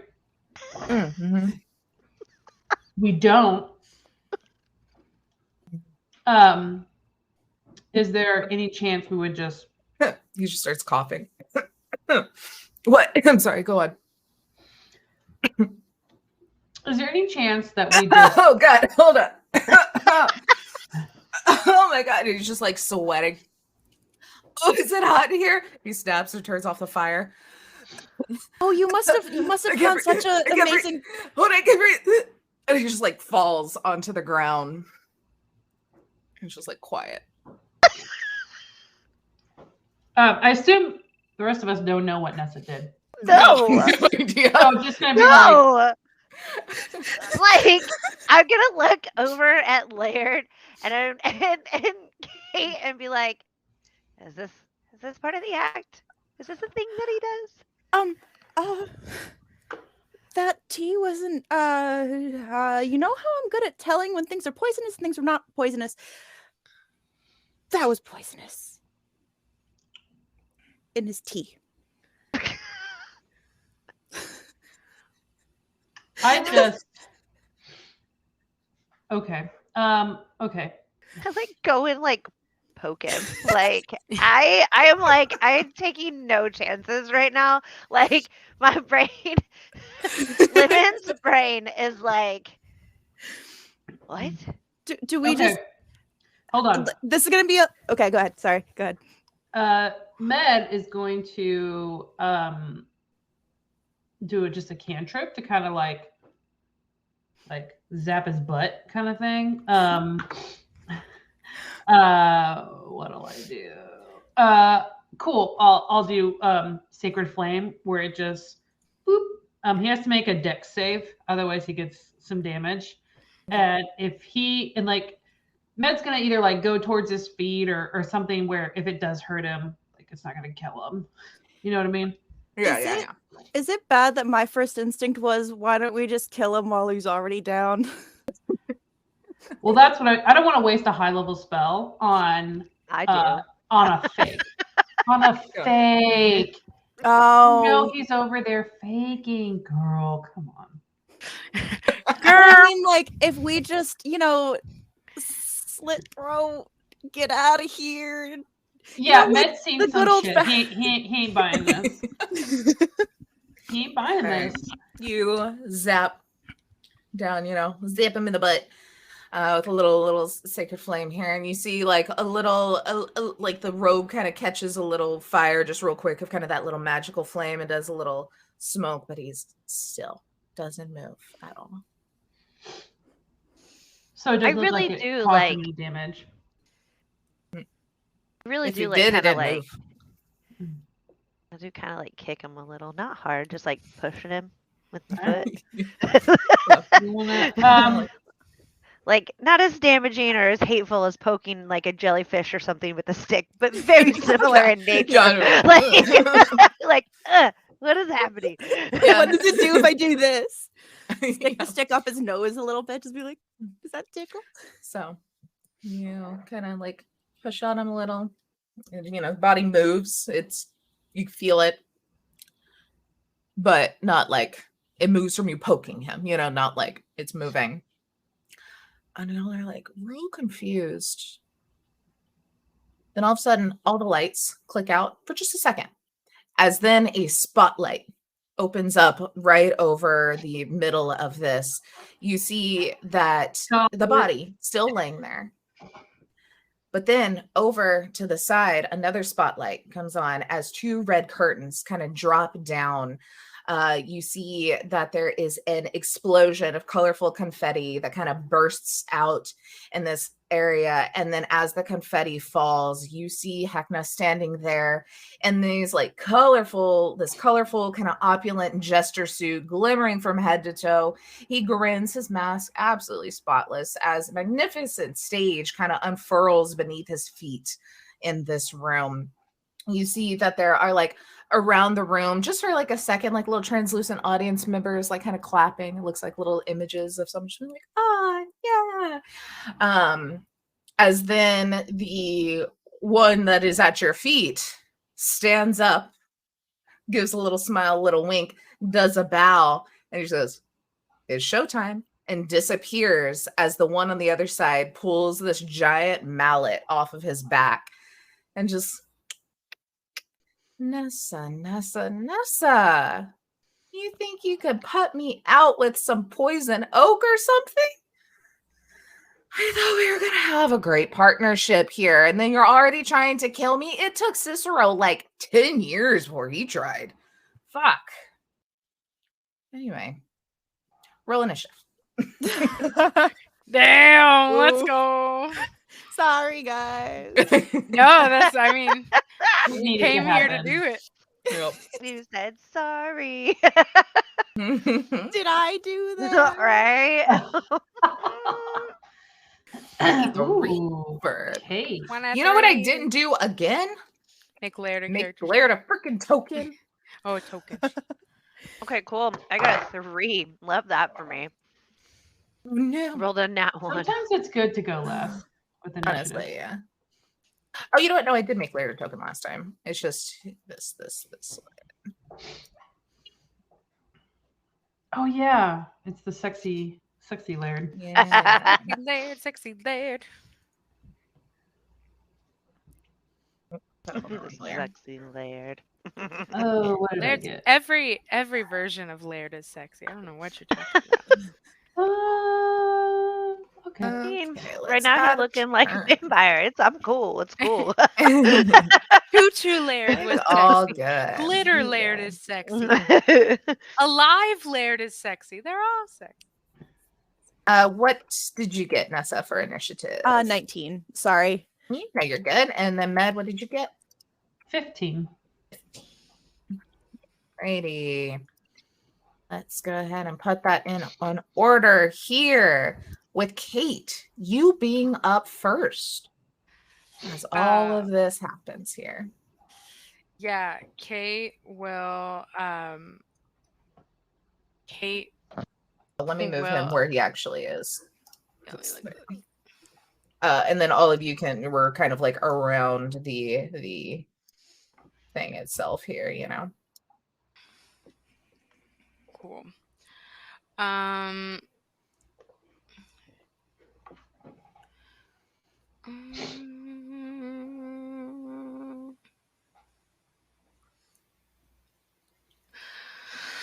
Okay. Yeah. Kate is just going to, for flair, if possible, do a nice little kind of like flip over the side of the couch to go back here and stand in front of Laird, and just does the same smile that she would do like at Polly the marionette, that kind of like slightly wicked one, and goes, okay, let's dance. And then hits him, since we were talking about it earlier, hits him with fairy fire. Nice. He's got to make a dex save, and yeah. Oh, actually, sorry. I guess I should say where I want it. Yeah, basically, because it's a 20-foot cube. I'll say it's a white light now to match your shoes and gloves. Oh, I love it. And yeah, 20-foot cube. I say backing that whole, like the whole. Oh, yeah, kind of like at the wall here. What? I can't. Well, let me do it. Maybe like up a little bit more. Like one more block up. That big. Yeah, hold on. It's not letting me grab it because Roll20 hates me. Roll20 now. 5, 10, 15. Wait, 5, 10, 15. No, it was right there. Really, I had it. Select. Let me move it. It only lets me make it bigger. Okay. Fuck. We'll do that. Like that? Sorry, closer to the couches and stuff. Oh. So yeah, yes, exactly. And then any creature in the area when the spell is cast is also outlined in the light. If they fail a dex, yeah, so that he needs to make a dex save. He made an 18 for his dex save. So he's fine. Okay. But it's still there. Okay. So it goes for a minute. Yeah. Okay, so he's fine, but I think like if he stays in it, then every turn, he's still up in it. And so I did. I forgot. Are we doing like diagonals or 10? No, it's technically like 1.5, I think, by regular, but fuck it. We've been playing Cyberpunk enough. It's normal movement. Right. So it'd be 5, 10, 15. Yeah, I think she'll just kind of like run. Oh, sorry, I got the wrong thing pressed. I think she'll just run to go kind of behind this wall. It says that I'm in the wall. Is that a wall? Yes, that is a wall. Okay, so she'll just like run. She was protecting Laird for 2 seconds and then ran to go behind this wall. So yeah. So that's where she's at. You run into this room here. Sorry, I have like 30 pages to scroll through for this thing. Combat. Let me read. And you see that there are tall wooden bookshelves, all teetering precariously in different directions. So it's a bookshelf. And they fill this large chamber. There's a ratty shag rug that covers the center of the room. You do see on these beanbag chairs kind of around these creatures that you've probably seen around but haven't had to interact with. They are very small, similar to kind of the schnozzlings, but they are called heckmites. They're these little like mite looking bugs. kind of lounging in these beanbag chairs, laughing wildly. They appear very uncomfortable as you approach, as this kind of like musty smell kind of permeates the area. Let me see how many Heckmites are in here. One. It's gonna be at least 4. Four. Ooh, not 4. Oh no. 9,000? No. 9,000, well. I don't He have just- an image He just for lies them, down. so we're just gonna Right. use the little like oozes from last time as the image for them. But they're like real small, so they're tiny. So If that's the case, so because there's a ladder right here on the little like, hold on. So 5, 10. Fuck. Oh, okay. Could could it? She probably can't do this. It would probably be another action because I was about to say. No, never mind. She probably can't do that. Oh my god, that's so many. oh no. Okay. As you do this and shoot the fairy fire, you hear like a little like this is the best pyrotechnics you have. Lord. Laird really got the pizzazz in your relationship, huh? As you just kind of like run off the other direction. He's like, have fun in there. As we get to a lair action, baby. Gotta move my ghosty. Fine. Okay. I don't know where like my real dice box is. Let's see. Okay. Man, let me go to one of my other 50 pages I have to have. I really wish I would have bought the actual book. That would have been smart. Instead of just the PDF. That is incorrect. Page number that I wrote down as well. Okay. Oh, my dyslexia kicked in. It was 32, not 23. Oops. Okay. So at the top here, so we have that happening.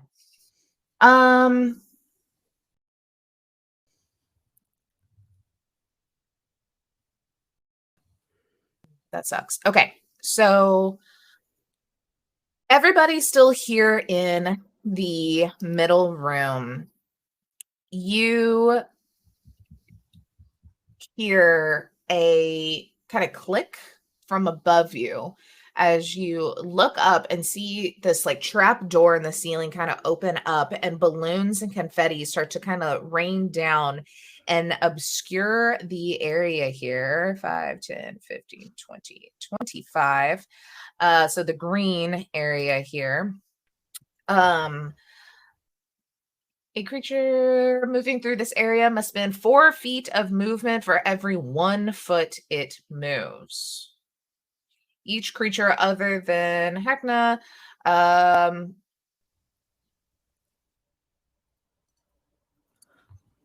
moves into this area for the first time on its turn must make a 15 athletics check. Any creature that fails falls prone into the balloon heap, as it is difficult terrain and very hard to kind of walk around in. So that then brings us to Nessa. Apparently Nessa is just trying to move away from a bunch of balloons, and it Go ahead and honestly, roll. considering how tiny she is, this is going to be a lot harder. Yeah, go and roll a athletics check for me, please. Okay. Ooh, I have a +0 for that. I rolled an 8. Okay. You start to kind of walk, and it is like the ground is slick from like the amount of confetti. The balloons are kind of like all in your way as you step on one of the balloons that seems a little more solid then some of the others that just kind of popped under your feet, and you slip and fall prone down onto the ground. Oh, Why do I keep falling down? I don't know what is Last one was the ice. happening. This is the.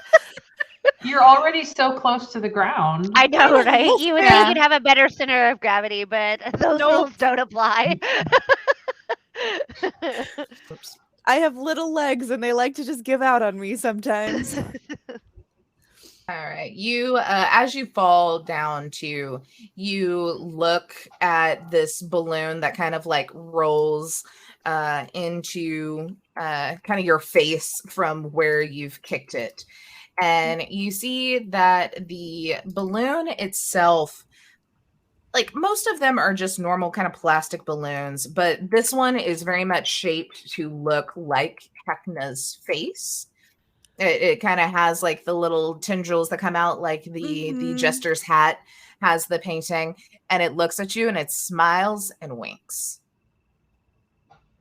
Oh, I want to take my dagger and just pop it. Yeah, go for it. You just fell. You can still attack from the ground. Oh, okay. Still stab things while Yeah. I kind of like pull it. I like kind of grab it and pull it a little bit further away from my face because I don't know what's going to happen when I try to stab this, if it's filled with Okay. something. Okay. And then I'll almost kind of like roll onto my side, so if it does pop, it kind of like like gravity kind of brings it to the ground instead of on me.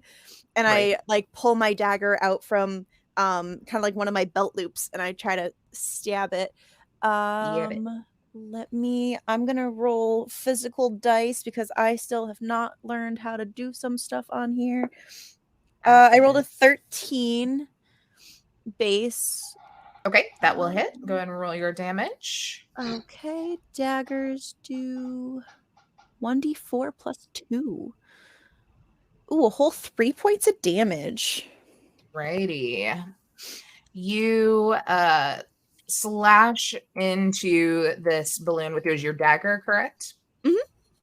As it immediately, like the dagger comes and you see this like real scared kind of like face on it as you pop it, and it just poof, pops.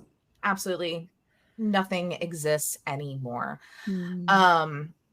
I now need Med, Laird, Lemon, and Nessa to all please make wisdom saving throws. Uh-oh, what did I do? I got this really cool like D20 dice from a friend. It's so I will be cool. rolling this. Yes. I'll be rolling that. You said wisdom. Okay. Yes. Ooh. It sounded like it was going to put a hole in your desk. It's huge. I mean, it's a big dice, but I did roll a 1. No. Time to throw it out and burn it. No. I was like, I need to roll a roll box. I might go get something. I might go get one of my kids' toys. I rolled a 4. Okay. I got a 25. 25. Okay. Let me make a check for Laird. All right. So Laird, Lemon, and Med. As you can't really see what's happening, you hear a couple of pops. But then this gas escapes this balloon and hits you all, and you all start laughing. Immediately, just cannot stop uncontrollably laughing.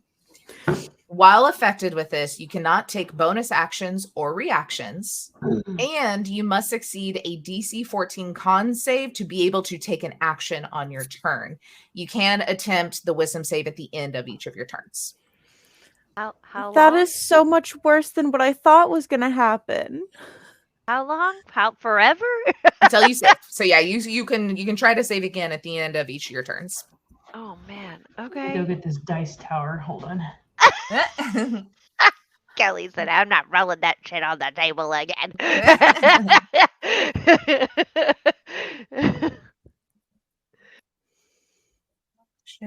And then it is a DC 14 stuff.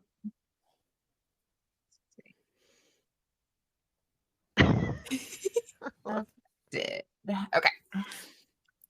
Alrighty. You pass. So do you have a bonus action you would like to do, Nessa? Oh gosh, yeah. You still have the ability to do that. I want to just start. Okay, the rest of the balloons look normal, right? Do you want to do a perception check? I'll let you perception check Yes, as a bonus please. action. Yes, Okay. please. Because part of me wants to just start like getting rid of the balloons and just kind of like popping them. But if all of them are going to do that same thing, then absolutely not. 22. Okay. You kind of look around and it's hard to see, you're kind of pushing as everything's kind of lightly obscured, but being in this chaos, you can see the chaos better. You can't really see as much out of it. But you do spot like 3 other balloons that are similar shaped within all of this. Okay. So I will like try to like just pop ones that don't look similarly shaped nearby just to kind of get rid of like the vat of balloons and make it smaller, but I will avoid those. Okay, cool. Yeah, you're starting to work on them. Get them out of here. Let me real quick.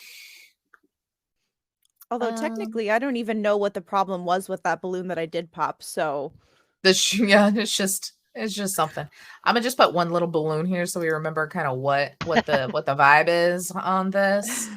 And then we're gonna do this, and then we're gonna do. Oh wow. Oh wow. Okay. Why you keep saying that? Okay. Because I keep rolling like crapola, which is good for y'all. Okay. That then brings us to Heckna. What's our boy gonna do? In the right page number this time. Okay. Not only is it multi-pages, but there's like so many assets, it takes a second to load in. Like this is a hefty boy. Okay.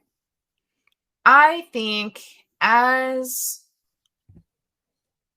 all of this is kind of happening, y'all are all kind of in this room here and doing all sorts of things. Oh, he is going to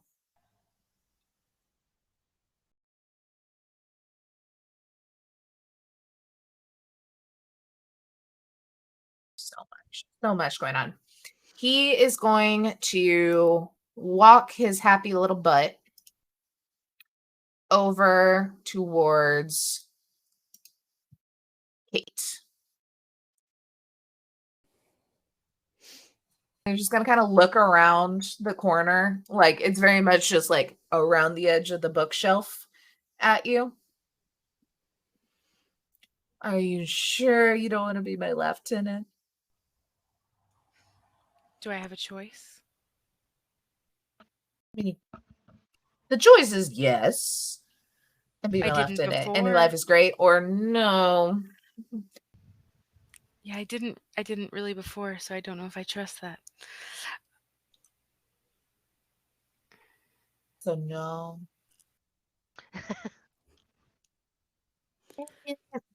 All right. And he'll just like give a little wink. And once he does, and you look at him, it's kind of like that like kind of slow-mo effect of where everything behind you, the confetti falling, everything that's happening outside of your like general area just seems to kind of slow a bit as you're looking at him. And it's almost like that tunnel vision, like, oh fuck. Will you make a wisdom saving throw, please?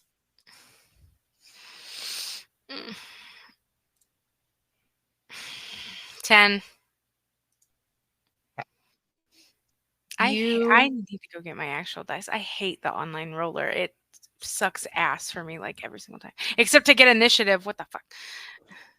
Dude, my real dice have been cursed in combat to the point that I pulled up a dice roller in our in-person game and used it. Like I rolled nothing over a 10 for like months. Pulled up the dice roller, got an nat 20. I was like, I'm using fucking digital dice. I'm sending you so we can remember what all it is. But As this happens and sees him, you have this just like moment of where everything bad that has happened since you first met Heckna has flashed before your eyes. But then even stuff you don't remember that you shouldn't remember is like flooding your head. Like you see Snout or Miradoon like stabbing Laird from the back. You see Heckna going over and like ripping his heart out of his like Laird's heart out of his chest with his bare hands. Sophie cackling, like all of these things that you should not know about are flooding you, and you are terrified. You just have this deep fear that washes over you. But as is hacking away, you can't help but to smile. And you just have this big smile and also begin to laugh. I just sent you what the consequences are of that. So that happens. He just kind of sighs. He's like, fine. Maybe Laird will have a change of heart this time, and kind of like walks the rest of his movement. So it's 5, 10, 15, 20, 25, 30. Stands over here by the bar cart, and like there's a little bit of like the tea left that Nessa made, and he like drinks it and just is like leaning on his club, like drinking the tea. That then brings us to Med. As you are laughing your head a little bit off. So I have if to you would do like, a wisdom save? you can do a con save to try to do an action. Okay. And then it is this is the blimps. Let me copy and paste this in here to make life easier for everybody. I'm gonna go ahead and do a con save. I brought one of my kids' toys as my dice box. Yes. Montessori stuff. Okay. 19. 19 will save. So you can do an action if you would like. You still are laughing, but you have the ability to action. Okay. Luckily, which I guess actually that was only if it was involving speaking, but I'm assuming you might do a spell or something, which would it's using my ring of spell storing or whatever. So I don't know if that requires spoken, but whatever, it's fine. I am everyone within 60 feet of me, obviously not like baddies.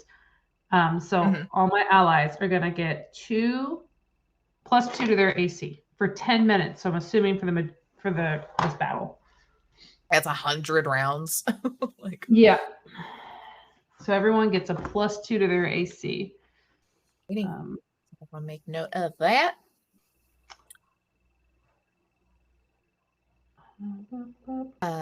And then let's see.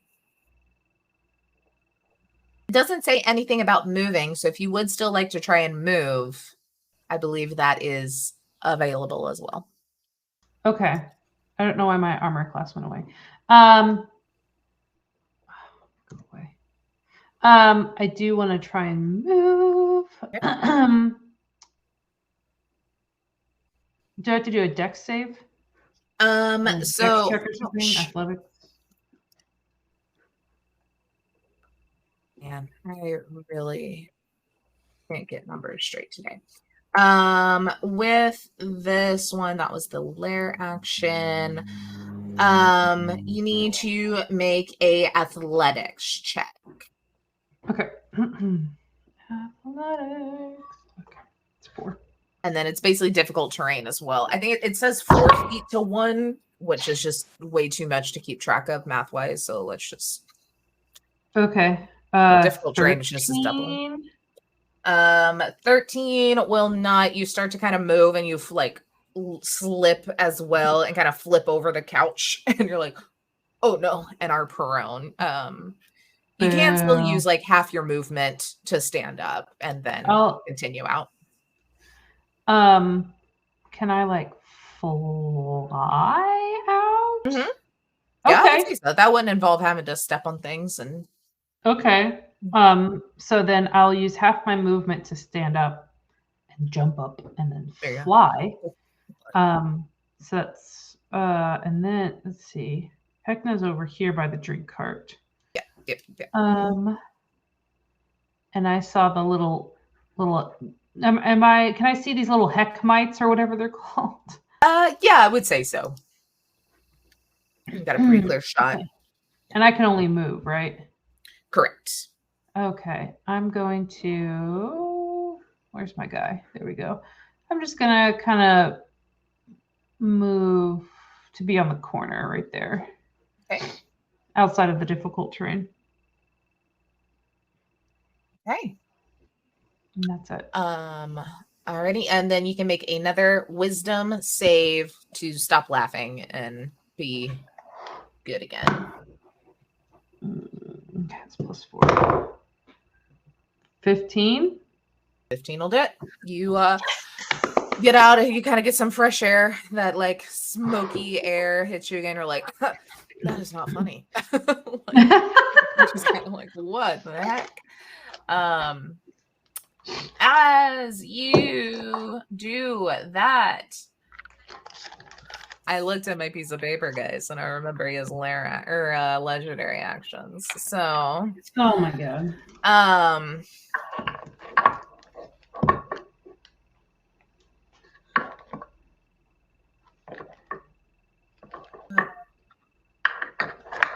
Okay. Oh, that is terrifying that he can do that. We're just gonna do a little shock and awe as you pop out and start flying over there, and he kind of just like does a little finger gun in your direction, Med. Let me make sure this is what I think the spell is. Nope. That is the one that I think it is. Oh wait, I put his spells in roll 20. I don't gotta Google this shit. Look at me. I prepared and then forgot I prepared. He's gonna cast Vicious Mockery as he does a little like finger guns in your direction, Med. So you need to make a DC 18 Wisdom save. I'm gonna show spell. All right. 17. Okay, so you take just 2 damage. He rolled an ass on his. Wait, actually, that is incorrect because that's rolling that at first level, which is that is not on how you roll those things. That hold on 1 second. That's unless this is a cantrip that doesn't level up with levels on damage, which I don't think it does actually. Oh no, yeah, it does. So it's actually going to be. Let me roll one more d4. 5 psychic damage, and you have disadvantage on your next. Did it say attack turn? Where's my thing? Disadvantage on the next attack roll you make before the end of its next turn, which is your next turn because this is a legendary action. So your next attack will be at a What is legendary action? It can just take it whenever. Yeah, he has a certain amount of slots he can take within a round, and he can do that at any point in time after someone else's turn if he has the like slots to do them essentially. Some take up 2 actions, some take up like 3, some are just 1. It kind of depends on what he does. Okay. Yeah, and only at the end of another creature's turn. So that then brings us to Laird. Sweet Laird is just laughing his little butt off. He is going to attempt to walk out of this nonsense here, which why not really like works for him. He has a +7 and he still is going to hit the floor and fall prone, but he's so close to the edge. I think he just like rolls out of it. Oop, wrong way. And then stands up. And fuck, he's probably just going to run in and start slashing at this guy. He still has his actions and he doesn't have to talk to hit people, so he does not need to make a con save. So he is going to run up to Heckna's smug face and give him a little left right, but with a rapier.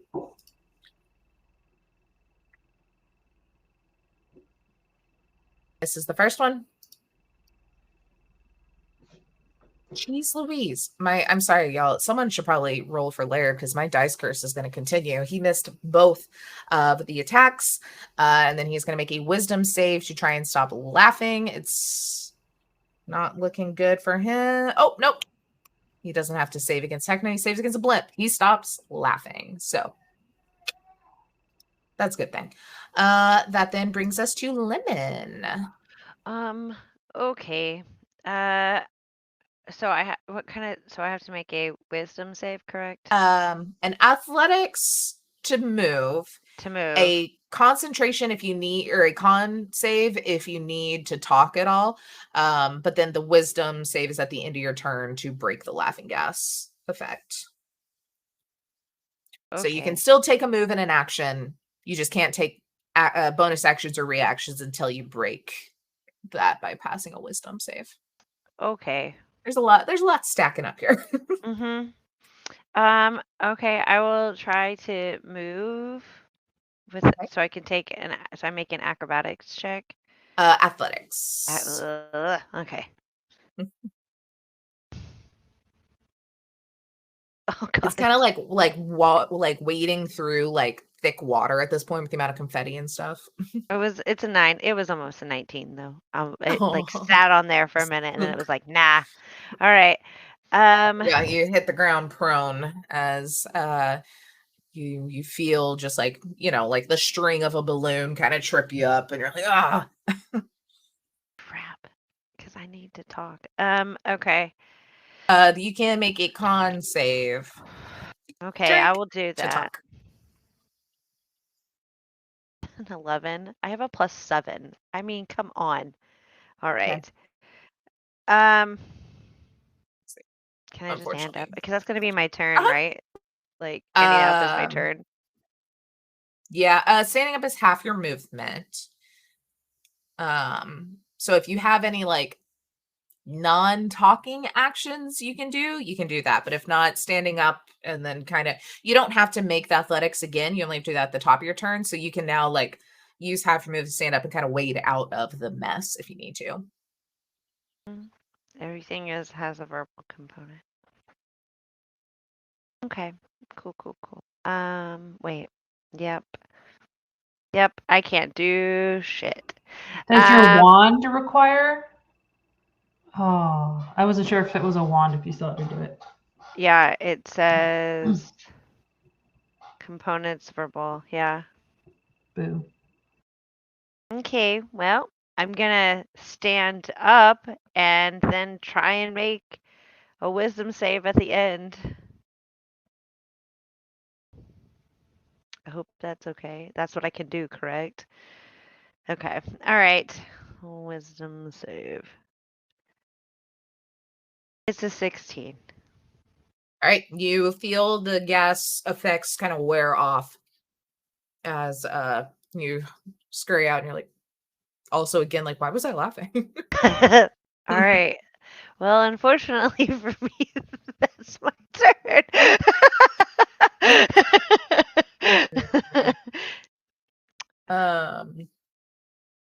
So rude. So I think as this is all kind of going on before we go to Kate's turn, Heckna's going to use another legendary action as you hear him just kind of laughing and like almost in your head, Lemon. It's like, oh, you having a hard time there. Let me help. as you feel like a quick rush of like air and almost like that vertigo, as all of a sudden you are standing in front of Laird. And you're like, whoa. Can you please make a charisma saving throw?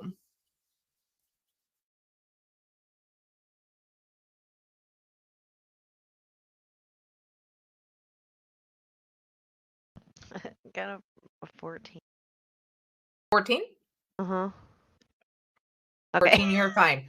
You feel this like Yeah. vertigo and this confusion in your head, and just like almost just like the shock of kind of like you kind of think for a second, and like for a minute, did you like see an astral sea? Did I see like space and time all in like a brief second? Oh no. Whatever. And you're able to shake it off and not like get too bogged down by this like weird effect. As Potential Laird is like existential crisis I'm about to have. Like, as Laird's like in the middle of like finishing a slice into Heckna, and it just goes like directly over your head, and he's like, whoa. thank goodness I'm short. Yeah, definitely. And then it is Kate's turn. Okay, so just to clarify, I can't move closer to him, right? Because you're frightened of him. And I have to wait and save at the end of my turn with this. Even though he's in like the cloud thing, can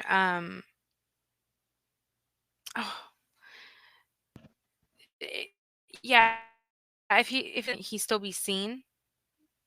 By you, no. With that it fully covers view inside. Oh, so can't see him at all. Correct. Okay. You cannot see him.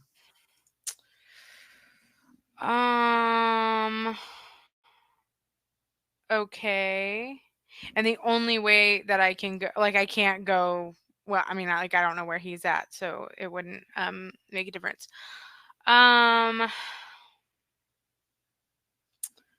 Shit. I hate it.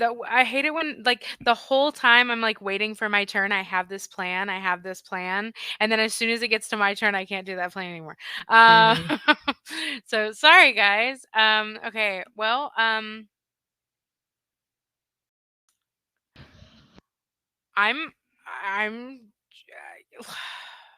Okay. Tell me if I can do this. There are these Heckmites behind you looking at you and starting to scurry. Just True. saying. True. That would be technically close to him. Okay.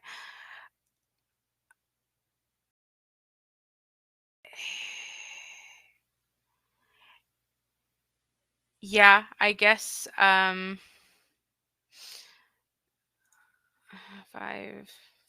10, 15, 20, 25, 30. I guess I'll go here because I have to run away.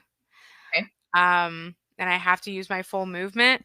If anybody looks towards Kate, it's like eerily similar to like the way that she danced with the shoes. Kind of like a scurry dance, like away, with like that horrible smile on her face. And yeah, then she'll stab at this guy right here, this first little mite, and at least try to do something that way because she There you go. can't. She also can't use any spells or anything. So yeah, stabby stab that guy.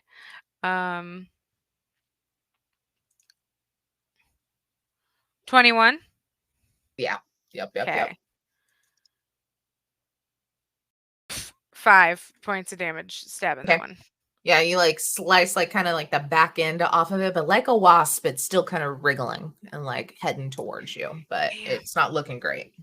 Okay. And that's all I can do. Woohoo. Okay.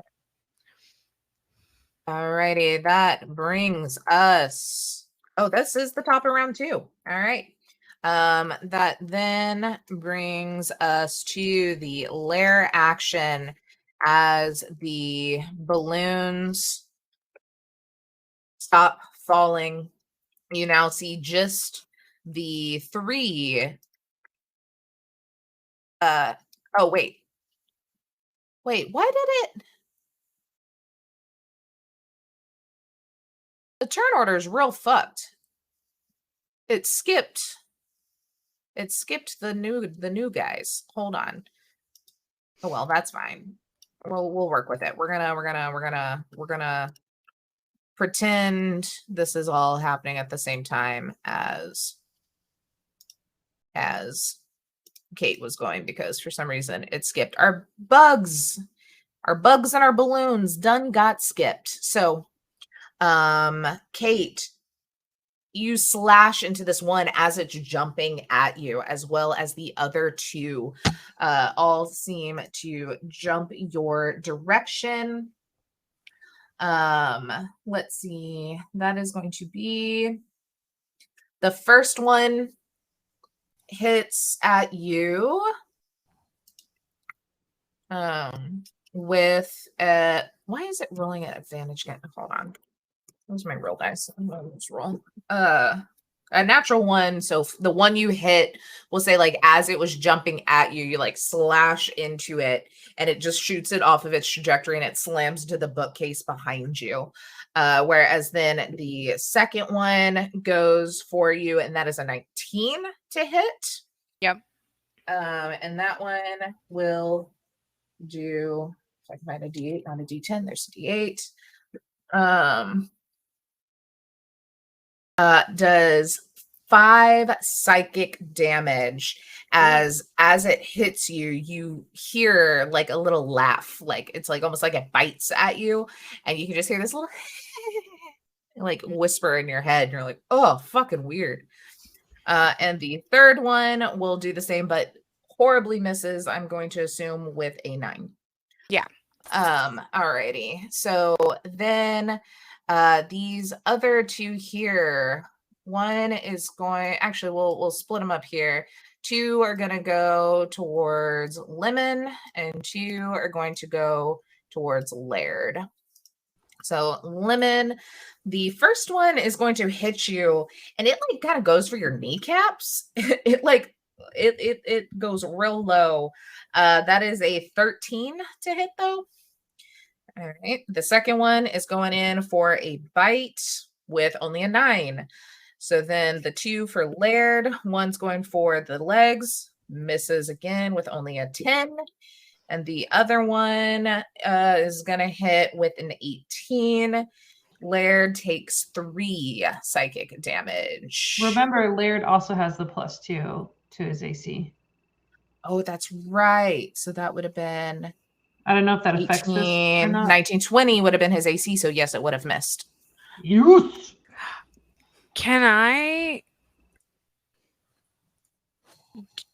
Just because I forget that I have it all the time. Mhm.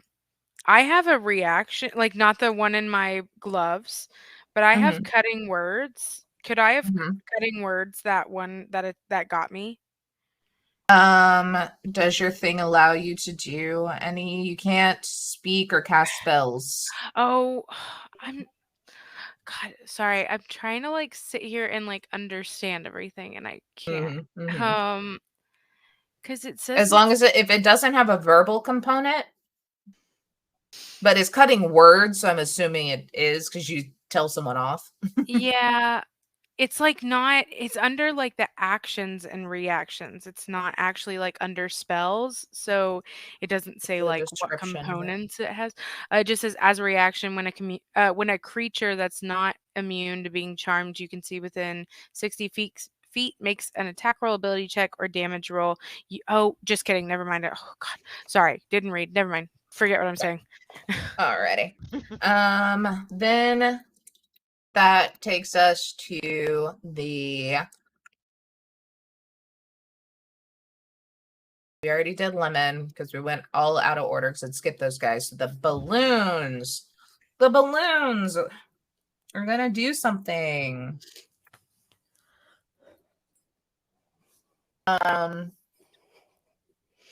What does it do?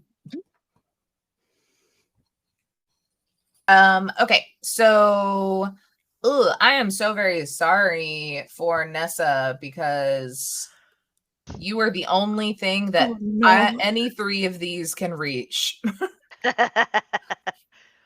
As all three of them kind of like doop doop doop come over. The first one, you see the string on the balloon kind of whips at you, and as it's like where you can see it, it's not like a string of a balloon. It is like a thick kind of like tendril of something that's trying to wrap around you. Can you please make nope, I roll to hit, and then later you can attempt to escape apparently. But it's okay, it's just a flat roll, which is a 6, which is I'm going to assume does not hit. Nope. All right, the second one's going to do the same thing. That is a 9. The last one, seeing his buddies not do good things, is going to float over your head and pop. Will you please make a dexterity saving throw, please? Oh, this is different. This is a different no. one. Ooh, that Oh, was no. a 4. Okay. All right. Let's see. 2, 3, 4, 5, 6, 7. You want to roll a D8 for me? Not we'll just really. see. We'll just see but- what happens. We'll just see. Okay. I rolled an 8, and I can't tell if that's good or not. Okay. You see that this balloon that has made its way over kind of has like a violet colored mask and tendrils there, and as it pops, you see this violet colored slime, like thing Nickelodeon slime bucket slime, just fall out and completely coat you, and it feels like something like punched you in the face, like a small like sedan worth of force punched you in the face as you were taking force damage. But let's see how much. Oh, that was only a 1. 12 force damage as this thing just concentrated over you and popped, dealing a double amount of damage as it targeted you. Getting slimed hurts. Don't remember this. Okay. Let's then go to, where's my right tab? Kate already went. The lair action. That's right. That's where we're at when I realized everything went to hell. Okay.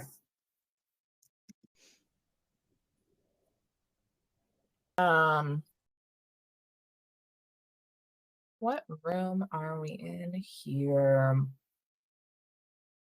Okay. Okay. All of these, or well, these two, that one balloon is gone though, because it did pop.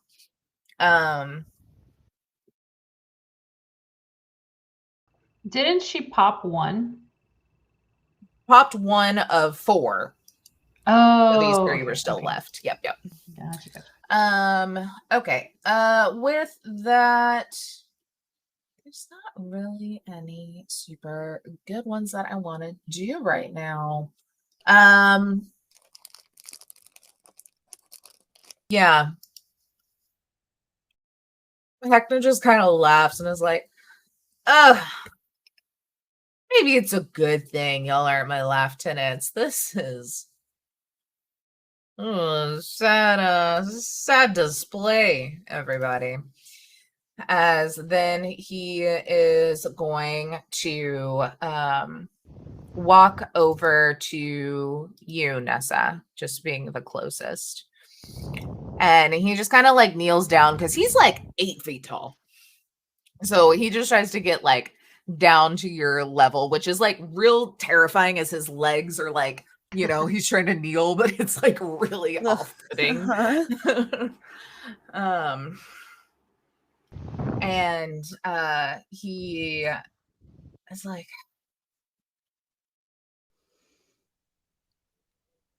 look, I know you tried to poison me, but I'm willing to let bygones be bygones if you just be lieutenants. I think it'd be fun. Like, look at those guys. You see Kate like smacking at Heckmites, like dancing, looking terrified. Laird very confused as he's been like hitting at poor Lemon. And he's like, I think we'd make a good team.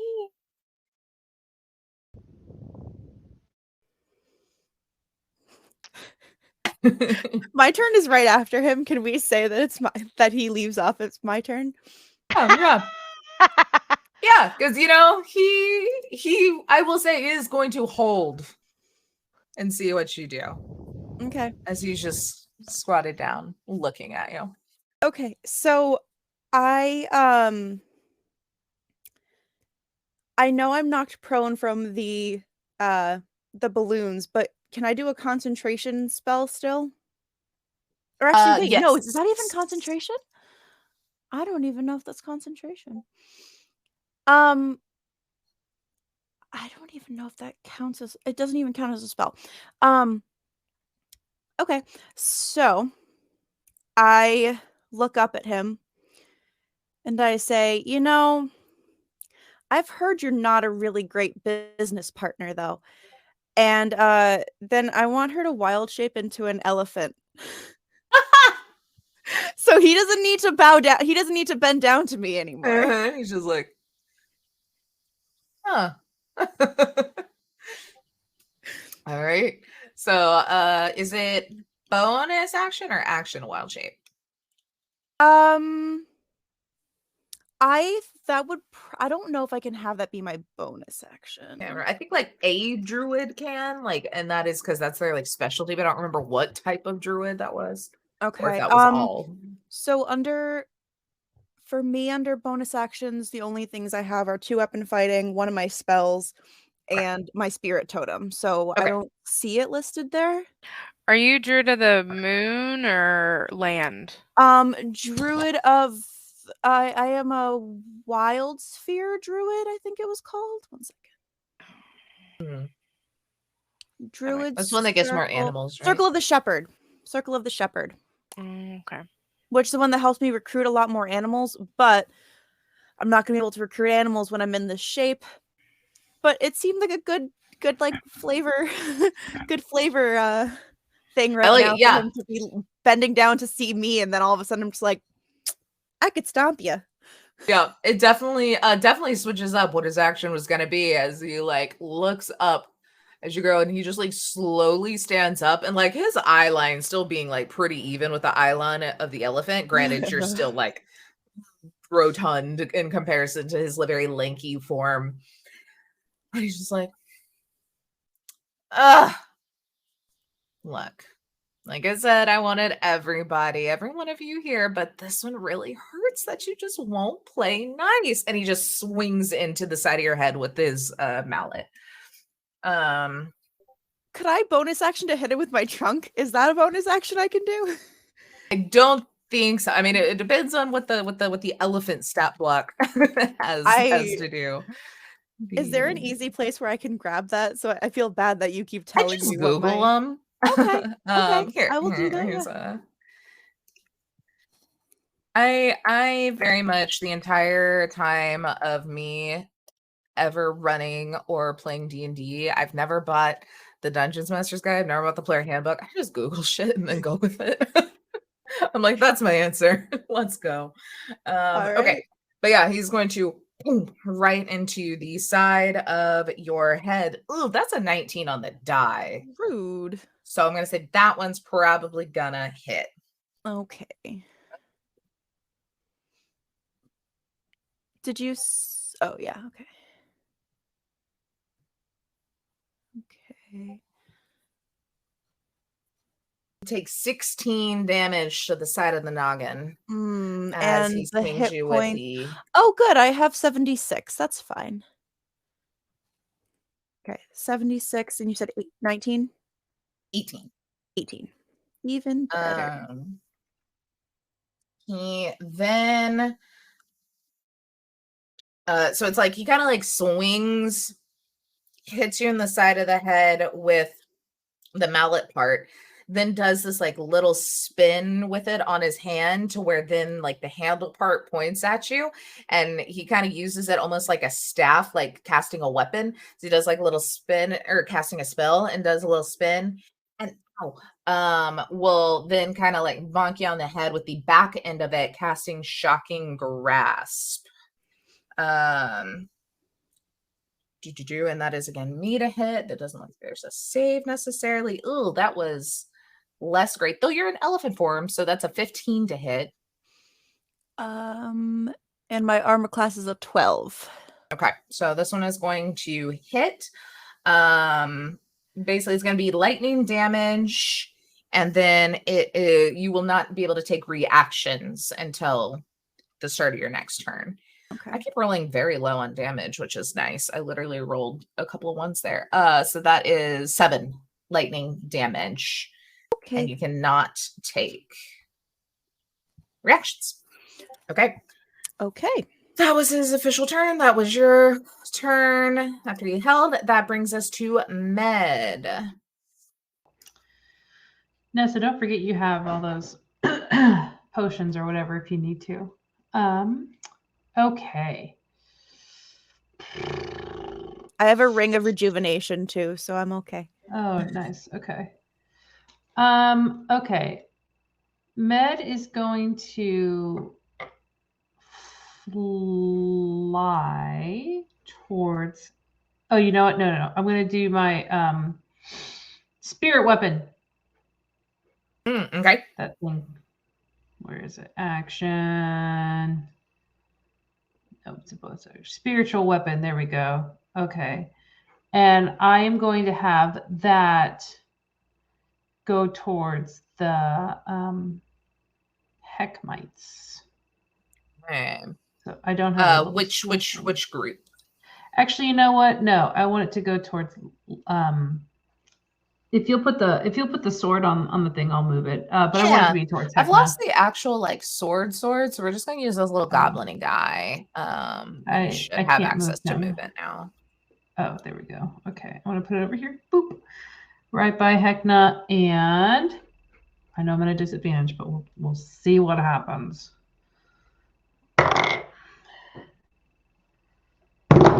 Ooh, suck. Okay. So I got an 11 and an 18 on the dice, so that's 18 to hit. 18 just hits.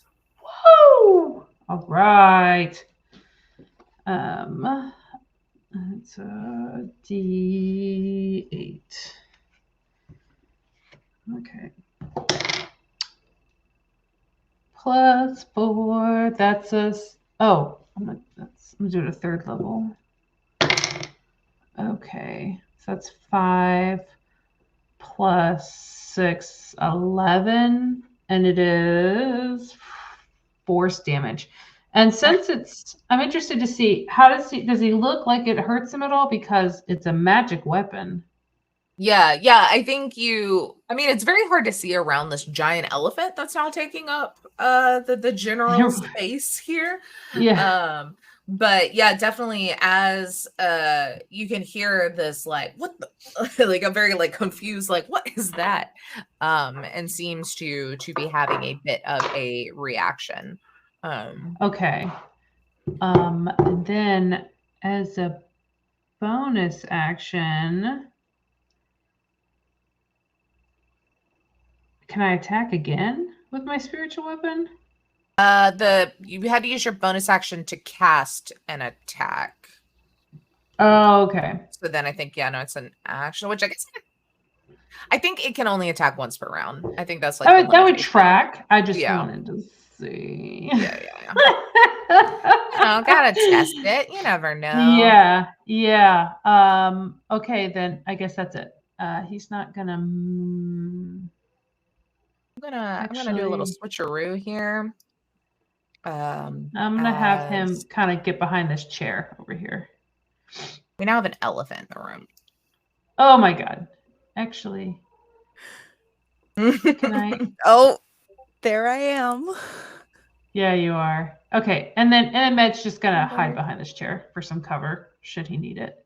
Perfect. I like this elephant better. Do I like that elephant better? That one's easier to see. It's cartoony, so it's easier to see.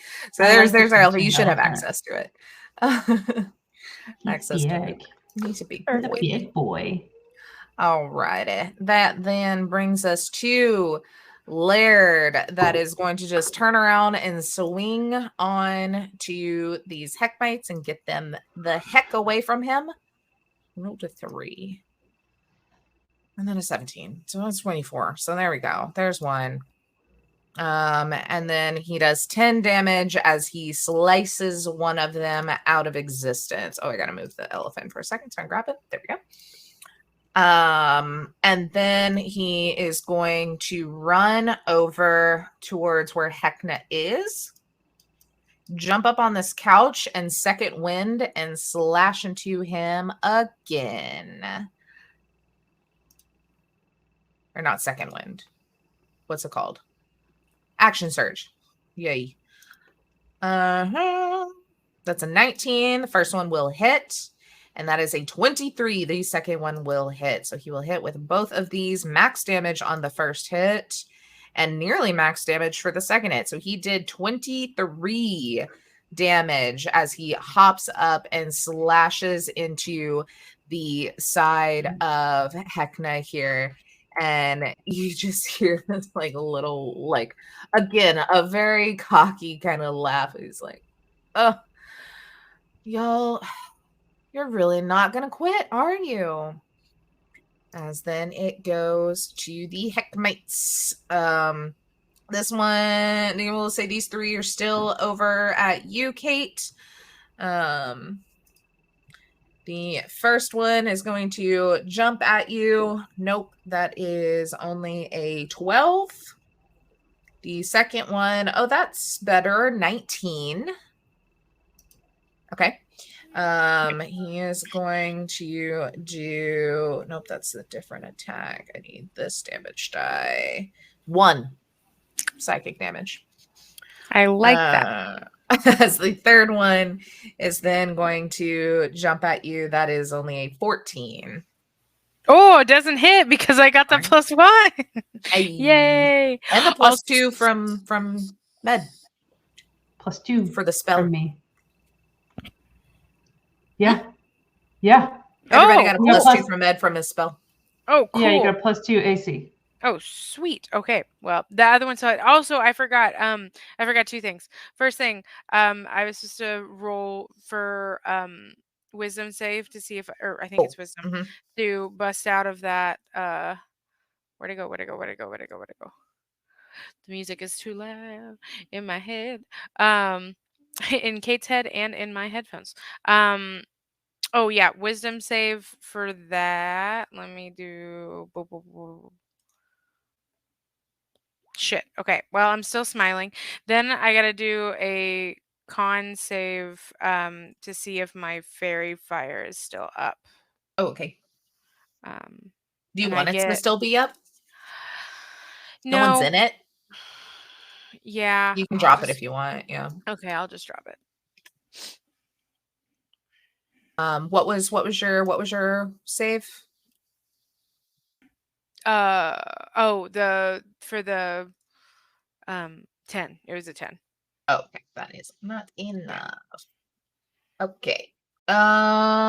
Let's see. This guy is going to go for the legs again on Lemon.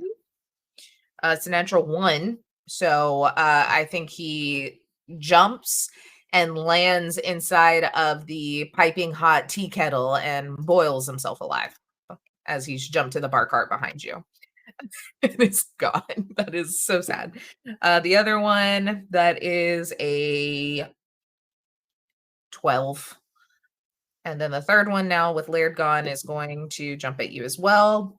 And that is an 8. So, Nope.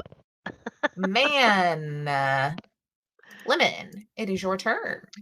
Okay. So I can talk and I can walk.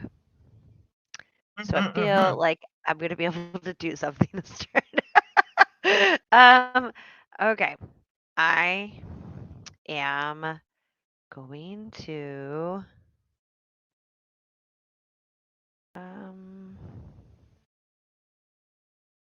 okay.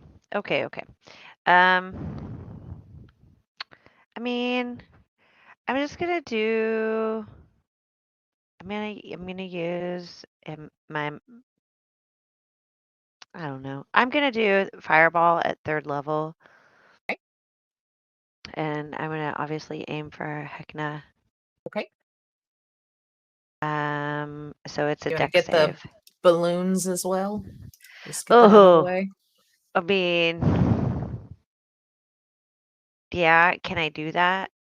You said Let me look. fireball or firebolt? Yes, Ball should be fireball. a area of effect. So Yeah, okay.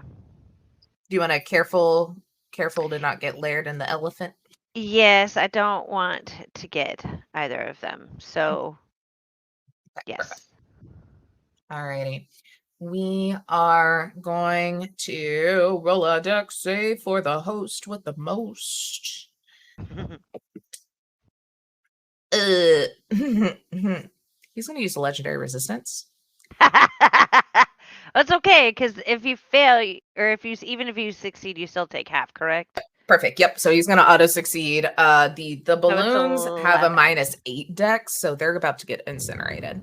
It's 11. Beautiful.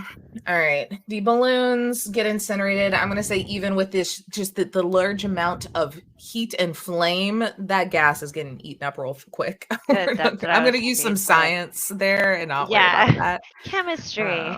Yeah. Then Okay. you like hit him and you like look over and he kind of has like it looks like in a cartoon when like someone gets an explosion, it's like all the like black soot on their face and everything's like blown kind of backwards, and he just kind of gives you this look and then shakes his head and it all goes back to normal and he's like, now that's what I call pyrotechnics. Did you see that, Kate? That's better than your light. And I'm like, we don't compare things here. That's my What's the fun friend. of that?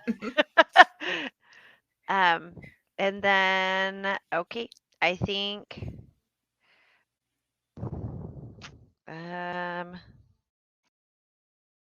so quick question, just because if I could do a cantrip as long as it's not a spell, correct?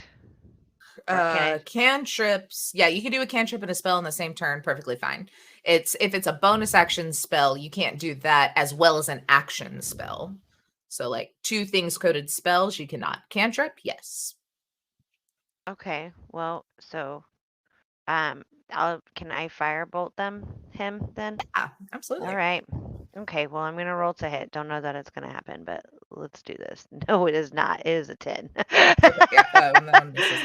Yeah, he just kind of like dodges his head. He's like, you don't do the same trick twice. I All see right. it coming.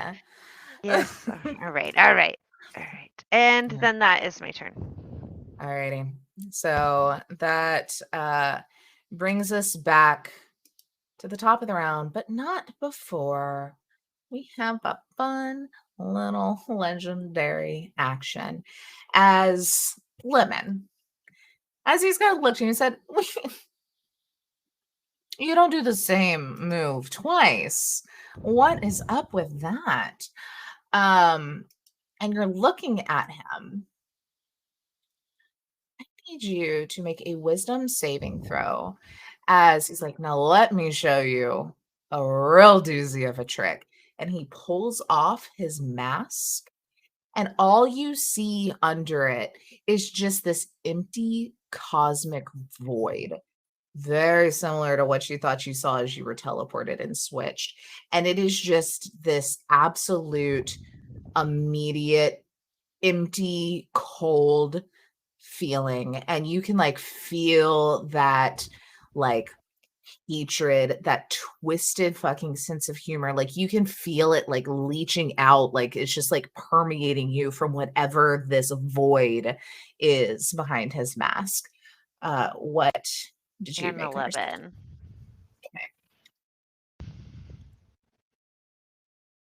Dice. I'm gonna put them in my other thing. There's gonna be like, roll the dice. You're dead. Okay.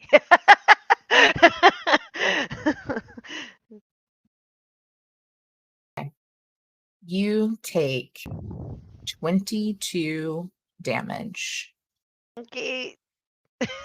as you You got that disco stick, girl. watch this. Were you holding anything in your hands at the time? You've just been casting spells, right? Or Yeah. but you just like you feel your whole body just kind of get like that tingly, like you've just been frightened, like kind of when like you almost get in a car wreck and you have that whole body tingle of like, oh, something bad just nearly happened, cold feeling. Mm-hmm.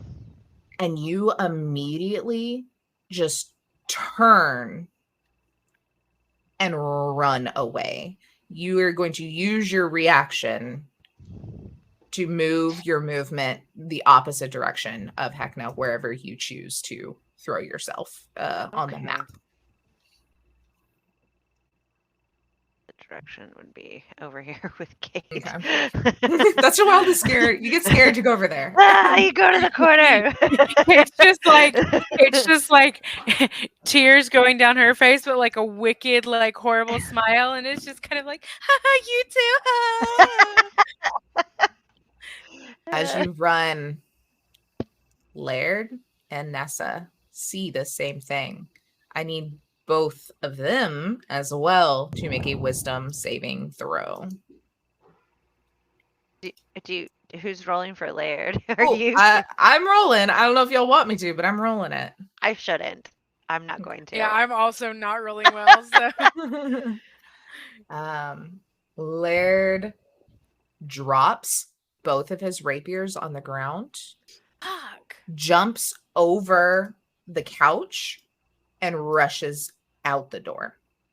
Fuck! No! Wait, no! You're the only one doing damage! Elephant Nessa, what did you roll in your wisdom save? Oh my god! 15? The elephant is gonna run us over. Is a 15 enough? 15's not enough. Shit, we're about to be We're about to be fucking stampeded the shit out of one another. Can you at Nessa, least what step do on you all do those as little you things?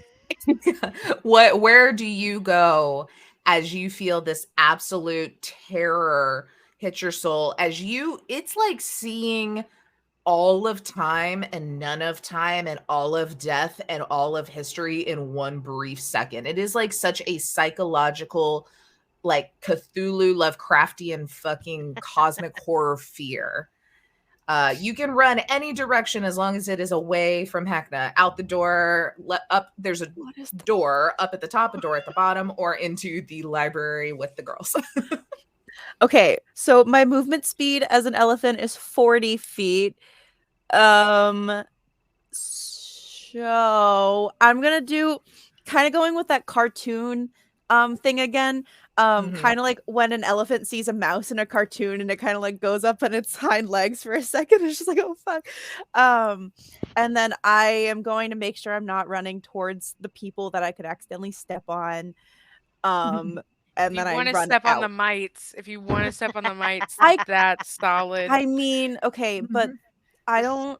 One second. I don't know if that's possible. You can smash me. You can smash Oh, me. Yeah, no, like- if I went 40 feet in that direction, I would be running through the wall.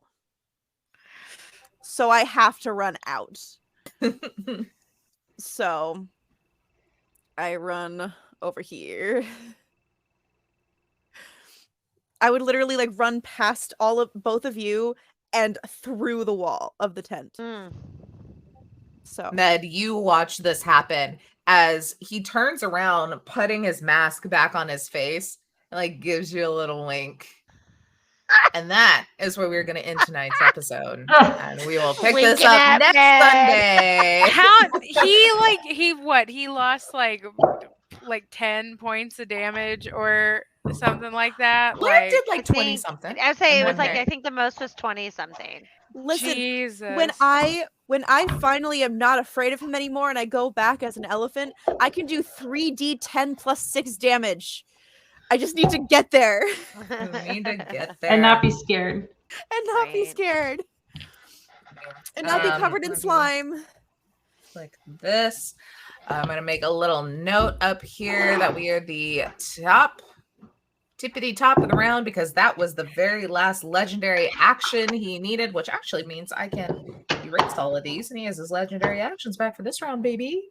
As we will start with Kate next time in all of this. I've only checked off one box that's not refillable on my sheet, guys, so get ready for it Yay. next time. Ah, But until then, everybody come back on Tuesday for some rich randomness. Come back on Wednesday for some Cyberpunk Red. Back on Thursday for some Red Markets. And then back here again on Sunday as we continue this. Probably wrap it up. I don't know. I mean, it really depends on how quickly you hand Heckna's ass to him or vice versa. so far, it has not Yeah. been a fast battle. Right. so I we'll was like, see. so far we're not doing super hot. So I wouldn't even count on that. Like I mean, all of us were rolling very bad rolls. so So bad tonight for next me. time, maybe at least one side or the other will have some fire rolls and we can actually make this end one way. Right now, it's just we're fumble fucking our way on both sides. So Right. we're going to- Everybody True. except for True. Taylor, go bless your dice before next week. Yeah. Oh, might have been let's cursed for curse months. It Taylor. doesn't matter. Yeah, I'm gonna put all the character sheets in so I can use Roll20 again because Roll20 likes me. I have the character sheets in, but its settings are very wrong because they keep rolling with advantage. So I'll fix that. But let's go around one more time and say where everybody's from and what everybody's got going on. And do all What'd you those just things. say? What'd you just say? Kelly. Yeah, Kelly, Lady Gillespie on the socials, and you can find me here next Sunday. Plum. Who? It sounded like I you heard, said I heard Paul. Blanc. Yeah, I heard Paul, and I was like, Paul's not here. Hi, I'm Blair. I'm _Canadian Moose all over the place. I'm here most of the time. This month I was over at Lost Caravan quite a bit. Next month I'll be over at Lost Caravan quite a bit. So go check them out. And then also starting this Friday, we have Taylor running some Cyberpunk Red on 2000 Cyberpunk Red? Tales. I've never read that in my life. Who's that even by? Our Tessorian. We have to say we do know. We want to pump them up. We do. We love to stand. But it's going to be a little different. We ain't in Night City anymore, so come check it out. Also, the intro is so good. It looks like an actual TV show intro. Taylor, you've done it again. CW shit, y'all. It's so. So oh that's my the God, level. it We're not does! talking blockbuster like good show. We're talking CW level, but still fun. The Isn't best it? kind of show. CW intros are fun. I like CW intros, but it does. Just a it's vibe. So good. It is a vibe. But yeah, that is it for now. So yeah, that's all I got.